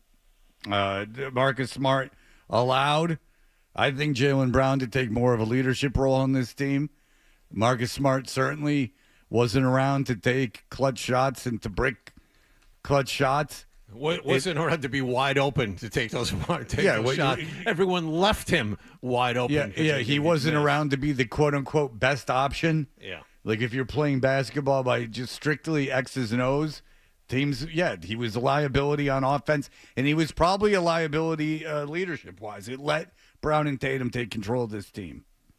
Yeah, and you could This is where Brad Stevens and I think Mazzulla have done a really good job with managing the personalities and the egos and the dynamic on that team because, Marcus Smart defensively was outstanding. And there were times when he wasn't an offensive liability. Sometimes Marcus Smart would launch up one of those threes and say, oh, no, and it would go in. Yeah, But part of the issue, I think then, was that neither Tatum nor Brown were either willing or ready to say, hey, this is my team. I'm going to take control of this thing, and I don't want you to take the shot anymore. So to say that Marcus Smart was a problem, I don't think that's entirely fair to Marcus Smart. I think the dynamic was a problem, and you had to remove him in order for this thing to get better. He was a problem. I mean, if you had to remove him because... I would argue that it was also part of the problem that neither Tatum nor Brown would step up to him and say, there's no way you're holding on to the ball and the ball's going through you on the final possession. Look at me. I get the ball, and if I want you to shoot it, I'll frickin' give it to you. I'm the point guard, right? You understand? Yeah. They were either unwilling or not ready to do that. They came into a situation. By the way, this shows that Brad Stevens coaching the team probably was a great benefit to him as a GM. But first of all, the passion in your eyes when you did that, you said, "Look at me," and I actually looked at you. That was really something. But you understand what I'm saying? No, I understand what you're saying. But the thing is that think of the dynamic is that Smart was here before them. He had established. He came in as he was a high draft pick. He came in as a quote-unquote leader. I mean, he's as high a draft pick as those guys, pretty much. Yeah. When was Smart taking him? 6th, I think. Yeah, all right. I have to double check, and then but Brown 6th, was, I what, think. 4th, and Tatum was 3? I don't like that, were and I don't agree with it, that if that becomes like somebody's narrative or somebody's explanation as to why they won because they got rid of Marcus Smart, no, that's way too reductive. Derek White was a fantastic addition. Kristaps Porzingis obviously helped them during the regular season. By the way, that's who they flipped Smart for. They flipped Smart and got Porzingis out of that deal. Fantastic. Genius. Good. They got Derek White for Romeo Langford and a bag of sneakers. And it all worked. But I don't agree with, and I don't like the notion that all you had to do was get rid of Smart in order to win a championship. Oh, no, not all you had to do, but I think that it was addition by, we know it was addition by subtraction. And I don't think it bothers anyone more that the Celtics won this championship than Marcus Smart. I don't think there's an individual alive that's more upset that they won this championship. I don't think there's anyone on Dallas. I certainly don't think Williams. Yeah, he probably feels pangs of what that guy was just talking about, and I say to him or anybody else, it's like it's way more complicated than just removing you from the equation. But when Marcus Smart got traded, he thought, all right, fine, now you're going to find out what life is like without me, and then they thrived without him, and that's the worst. And Marcus Smart, you're never going to hear from again. When are you going to hear about Marcus Smart again? Unless when he gets Unless older, Memphis trades him somewhere where he can impact some team in the playoffs. I mean, he's not old, but I mean, if unless he's like an add-on at the end of the season for some team that's already like a deadline deal. Memphis, we're not going anywhere. Maybe because Marcus was hurt all of this past season. Maybe he's healthy. Maybe he's playing well. Okay, contender. We need that extra defensive presence. That's the only way he gets off that roster. Because Memphis, I know why Memphis traded for him. Memphis traded for him because A, they needed a point guard that wasn't John Morant, who was eligible to play at the time, and they were good last season. No, but they traded for him to be a leader. Yeah. They needed a leader. John Morant was out of control. If you read any of the articles about him, he really bad influences around him. Joe, go ahead. Hey, what's up, guys? Great show this morning. I mean, I just wanted to call in.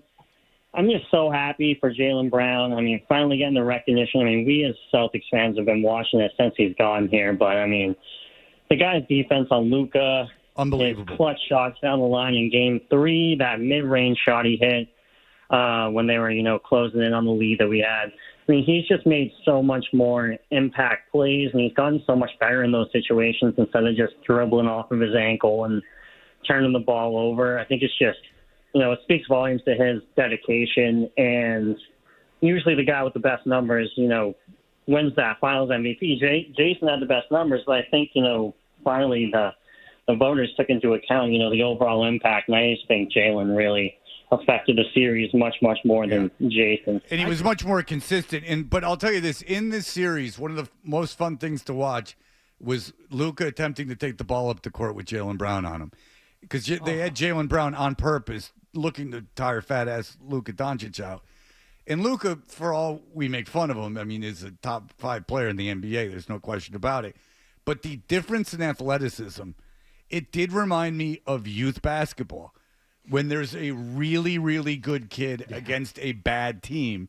It reminded my son's basketball team. My son played on a basketball team with like 2 really, really good athletes.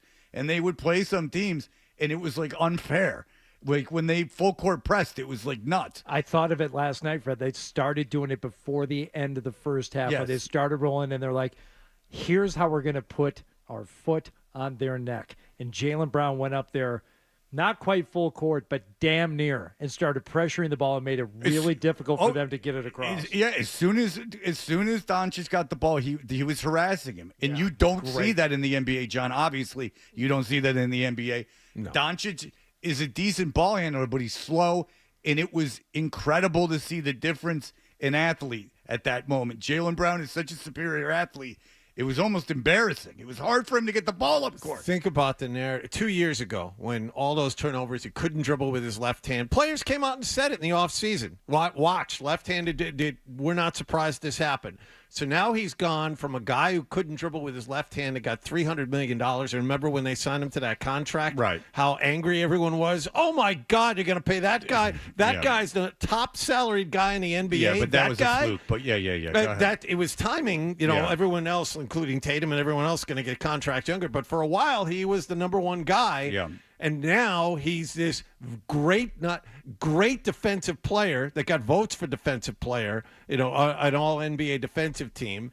And he is the NBA Finals and Eastern Conference Finals MVP, all within the span of 2 years. Yeah, it's something else. He really shone in this playoffs. Nick, go ahead. I need some info, guys. I was listening to the radio on the ride home, and Sean Grandy seemed to be signing off and thanking people. I can't find a single news article showing that he's leaving the radio broadcast and joining the TV broadcast. Is there still a chance for John Wallace? I mean, we are efforting to find his call. Apparently, he told Cedric Maxwell he loved him, and Cedric Maxwell did not reciprocate. I was like, I can't find anything about it, so I don't know how we don't have this information already. Yeah. Okay, I'm being told. I have the audio right here. What do you do for work? Your buddy doesn't have a job. Oh, no. Mike's got it. We will break, and we will be back with that because Sean Grandy, is it the end of Sean Grandy's radio broadcasting career? As we have learned, he was offered the television job and turned it down. But could that mean John's eyes have just gotten a little bit brighter? Could this be the end of John Wallach on the show? He just perked back up. Because then you'd figure that Ryan Johnston would take that chair. So we got a bunch of people all excited. Everybody's moving. If John takes that job, then Ryan Johnston takes John's job, most likely. And now the dominoes are falling. Is that why you wore that? So we wouldn't see your nipples? I could have gone Milliken I on wonder you. if birds have nipples underneath those feathers. I doubt it. John, you look like a dang bird. I don't think they don't nurse. What did my son say to me yesterday? Oh. What? That's a real laugh, Fred. What? He goes, how much do referees make? Oh, boy. And I go, I don't know. And he goes, like $100,000? And I go, they probably make a little bit more than that. He goes, the game? And I go, no. I go, no, a year. And he goes, well, that's crap. Why don't the players just put together a bunch of money? I go, don't you think there'd be a conflict of interest? And I said, sure, why don't they just come around the locker rooms with a coffee can? And there's a point where this is all fun. Like, this is all fine.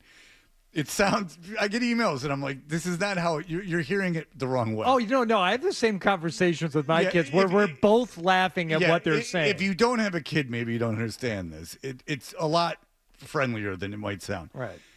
But he realizes, like, what he said was stupid. Like, he realizes it pretty soon. Like, he knows, like a minute into this, 30 seconds into this conversation, he realizes how asinine the thing he said was. So now we're kind of just having fun. But I'm like, oh, sure. They take a coffee can and they just walk in after the games. And whatever they get, they get. They're like street performers. You know, it could be 100,000. Did you also explain to him what a horrible idea it is for one employee to come up and start paying another employee? And that's on you. What? Oh, then you announce it, and you're a real hero. And no one else works here either. And even though that's not really what's going on. No. And no one else works here either. And you treat them terribly and make them feel like garbage. But, hey, they're not on the air, so who cares? Very good. All right, you did it, not me. All right, we'll be right back.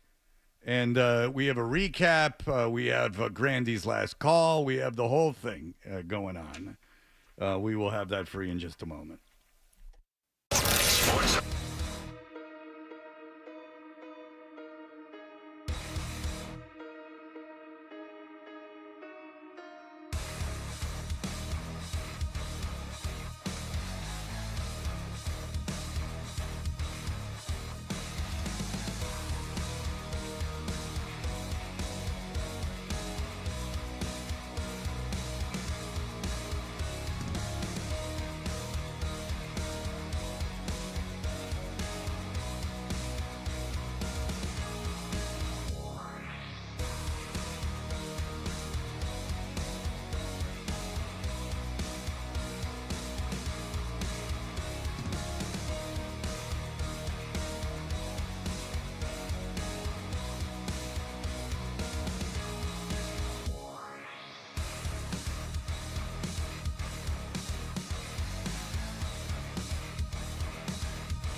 Kyrie forces one up, blocked by Porzingis again. Drew Holiday into the front court. Throws a pass out to the corner. Hauser off balance three, and that's good. And the Boston Celtics are now 3 wins shy of the ultimate goal. I'm so excited. You're so excited. Oh my God, it's crazy here. Throws out to an open Derek White for 3. Now we're cooking. Now you give me some doggone gas. Got it! He banked it in! Peyton Pritchard, he's been making that shot all year long. Pass for Gafford, makes the rim, blocked by Porzingis. The ball comes in, and the clock hits triple zeros. Tonight, in Game 2 of the NBA Finals, there was nothing pretty. Let's get a f***ing dub! Let's get a f***ing Celtics parade! Jalen, left-hand dribble, coming strong in the paint, lays it up and in with the left hand. Tillman, 3, got it! And the boys over there jumping around like kangaroos. Tatum, he spins away and dunks over Kyrie Irving. I'm gonna run the city naked. I'm gonna strip, run down, chop off my balls, and go nuts. Are you not entertained? You're shooting that shot like 2K Caroline.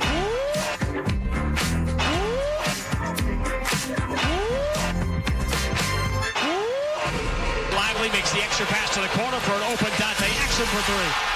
Celtics Nation had visions of Boston dribbling out the clock here tonight in Dallas. The clock hits triple zeros, and the Mavericks are not only alive for the moment, they are well. They score one of the biggest wins in NBA Finals history, the 3rd largest margin of victory, and Celtics Nation turns its sorry eyes to TD Garden for Game 5 on Monday night. Al Horford jumping against Daniel Gafford. He wins it into the hands of Jaylen Brown, and Game 5 is underway. Left-hand dribble, Horford cuts him off. Washington stumbles, shovels it ahead, deflected away. Derek White dives to the floor, so does Horford. Gets it away to Jaylen Brown. Jaylen racing in the front court, elevates, scoops, and scores. A signature play in the first half of Game 5. Boy, getting on the floor, getting some burns out there. Suits of blood, man. Boston by 15. Oh! Got it! He did it again! Peyton Pritchard did it again with the world watching. He knocks down a half-court 3 that will send the Boston Celtics into the locker room with a 21-point lead. Holiday up makes left-hand dribble drive, 17-footer. Got it! The inevitable is forming into reality. Boston by 22. Kick into the corner. Al, 3. Got it! You asked was the bomb squad coming out tonight. Finds the cutter. Porzingis, 2-hand slam. Whose house is this? Whose house is this? It's no longer what could be or what might be. The 2024 Boston Celtics are one of the greatest teams in NBA history. The final score, Boston 106, Dallas 88. The Boston Celtics are world champions for the 18th time. Hey, we're Toucher and Hardy, and for all the nonsense Grandy said this year, he is right. That is, this Celtics team is one of the... Oh, this is an NBA 2K song.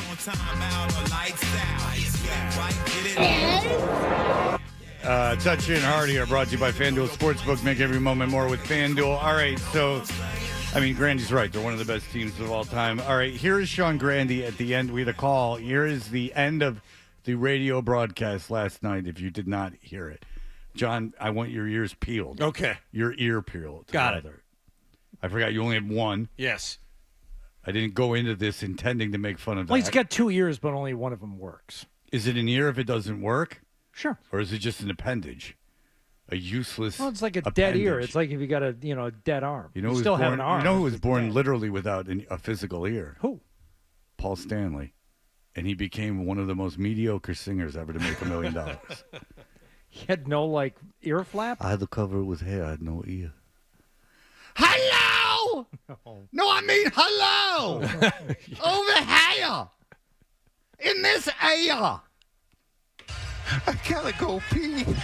All right, so that's Cedric Maxwell, who will be going nowhere. That is Cedric Maxwell. I would like to have him on tomorrow. Because there's no way. He just went home last night, No, maybe not. Maybe he was with Gorman, who was drinking at 4 a.m. I gotta go pee. I'm sorry. All right, our final 30 seconds before you go, because I have only, of the millions of words we've shared, I have only 5 that matter right now. The first three are to you. I love you, and I think you know that. And I can't imagine my life the last 23 years sitting next to anybody else. Well, it happens, big fella, and it was. This has been a hell of a ride. Huh. Interesting. And, by the way, Cedric not reciprocating at all. No, it's true. That's like. I love you. Yeah, I'm sure you do. It's Everybody loves me. I'm Cedric Maxwell. It's like, speaking of ears, it's like George in the car. Did she hear him? Oh, she heard him. One of the great Seinfeld. Yes. All right. We don't have a ton of time because I would like to investigate this further, but we are up against it. I can't imagine my life the last 23 years sitting next to anybody else. Well, it happens, big fella, and it was. This has been a hell of a ride, and we don't know where it's going to end, but tonight, let's just say one thing: Celtics won the championship. Congratulations, having your family with you today, and man. Boston Celtics, and look, this is Al Horford coming. This is Al Horford and his damn army coming. The Al Horford family. He's leading the parade. He walks out a world champion. The other two words I want to say are to all of you who've been with us. And those words are simply, after the millions of words we shared, they are these two. Thank you. The 23 years I've spent with you guys has been, with the exception of being a dad, has been the honor of my life. And I wouldn't trade any of it. I recognize that being the voice of the Boston Celtics is probably the first line of my obituary one day. It has been an honor in every way, shape, and form an honor can be. Well, that's got to be it. I mean, he's got to be signing off. He has said similar things after each season. I've heard him say similar things. What's wrong with him then? If I'm hearing this for the first time, I'm thinking the same stuff. But after each season, he has signed off similarly. So he chokes up and spends the last moments of the broadcast congratulating himself? He does seem choked up. That's different. Not only that, but he didn't say in every way. It sounded like he said in aviary way. Was that which that's the hidden message opens to you, Jonathan? the door to the cage. Slightly. Yeah. Has anyone talked to you, in all seriousness? Nope. But you're confident that you would be the guy? I'm confident I would have a good chance at it, Yeah, yes. so they would at least contact you. Yes, they would. Okay, he's got to be. If he's not leaving the broadcast, I don't care if you guys call me a dick at all. And put it whatever you want. That's asinine. You dick. Well, I just know that sometimes you don't agree with me, and then it gets picked up that you guys hate me, and Well, I'm you're a telling you dick. up front I don't Yeah. care. Okay. I didn't hear it exactly. Okay. Oh, because you were Like- spouting off over there like you No, were. but like he didn't retire. He talked. There's no two ways about it. He talked like he was retiring. Like he's getting choked up. He said, "I love you, Max. I can't imagine these last 23 years." He Thank references you. his 23 years. Being the voice of the Celtics is going to be the first thing on my obituary. I mean, there's a guy sitting right next to him in a team celebrating a championship. And it's not like they finally won one. He's called a championship game before. Yeah, I mean, you wouldn't spend the end of the broadcast talking about yourself unless you were retiring. Remember Gorman wasn't even sure, and he legitimately wasn't pretending. He wasn't sure if he wanted to even reference himself in the last game. And he didn't really say anything. He just kind of said goodbye. So if that's not Grandy's final call, which was more than Gorman's legitimate final call, he's insane. He deserves it because he's done it for a long time if that's his final call. So that's why I don't want to cast aspersions on the guy. And what a great run for the guy. He does seem to be getting choked up. I agree with you. I think What did Max Are say? you getting choked up? Max didn't care. I'm getting choked up because Max said he had to go urinate. Yeah, that's right. That's what he led with. This is it. Hey, hang on, pull it down real quick. This is this is championship day. Come on, Danny. We gotta get a little loose on championship day. I gotta go pee. I'm sorry. All right, So like, if that's Grandy's last call, Cedric was just like, "F you, I gotta go to the bathroom." And there's no two ways about it. And it's not like Cedric didn't know if that was his last call. So here's what Cedric thought about it. I gotta go pee. I'm sorry. So Granny's like, I'm winding into this thing. Yeah. Like, here we go. And Cedric's like, well, get it over with because I got to go to the bathroom. So if they wanted it, maybe he walked off. I hope he did, because if he did, congratulations on a great career. I'll say this. A, if you're walking off, congratulations on a great career. That's fantastic. B, if you're walking off, I hope John gets the job as much as selfishly. I wish he could stay with the show. And C, if you're not signing off, you're insane. Yeah, you'd have to shoot me to get me off here. Well, no, not insane for leaving the job. Insane for doing a 1.5-minute monologue about himself at the end of a championship game. That would be insane unless you were leaving. I mean, I had a last day at 99X. Was there for 8 years, 9 years. I cried at the end. Big baby. Yeah. Sometimes you don't get to say goodbye. And I got to say goodbye, but I didn't do a 1.5-minute goodbye. Rachel Bowen from Skid Row was there, and Jimmy Norton was there. So it was a whole situation. Easy with the names you're dropping over there, kid. I mean, it was quite a star-studded affair. It was kegs and eggs. It was St. Patrick's Day. All right. What are you guys going to talk about Oh, today? what do you think? 4 hours of Celtics, and how am I getting to the parade? You're going to the parade? No, we're going to be doing a live broadcast from down there, probably at Hurricanes. Yeah. There you go. Oh, I did that. It was actually fun. We did that. We were in the. Are you going to be in the parade? No, God, no. Because we were in that Bruins parade. It was actually one of the great moments of my life, sadly enough. It was. I thoroughly enjoyed being in that parade. About that. Well, I didn't do anything to deserve it. I was in with like some restaurant owner. Oh. I was in like the duck boat, the bad fraternity. When I got the station going, buddy. That's when we exploded. 2011. Yeah. Oh boy, that did us a lot of favors. There's no question about it. All right, Scott Easy. Have All right, fun. buddy. All right, Zolak and Bertrand, congratulations, Boston fans. I'm glad. I'm happy for you. And enjoy the championship Thanks, Mike, all day. Nick, Dan. Great work, everybody, this morning. Yeah, you guys have busted your asses. Milton's cousin. Milton's cousin, you're a hero. And, Mike and Dan and Nick. Nick was out there and Mike was doing stuff very early in the morning. Thank you, guys. That'll do it for us. It's been a pleasure these last 17 years. I got to pee. Bye. Stay tuned for more Toucher and Hardy on the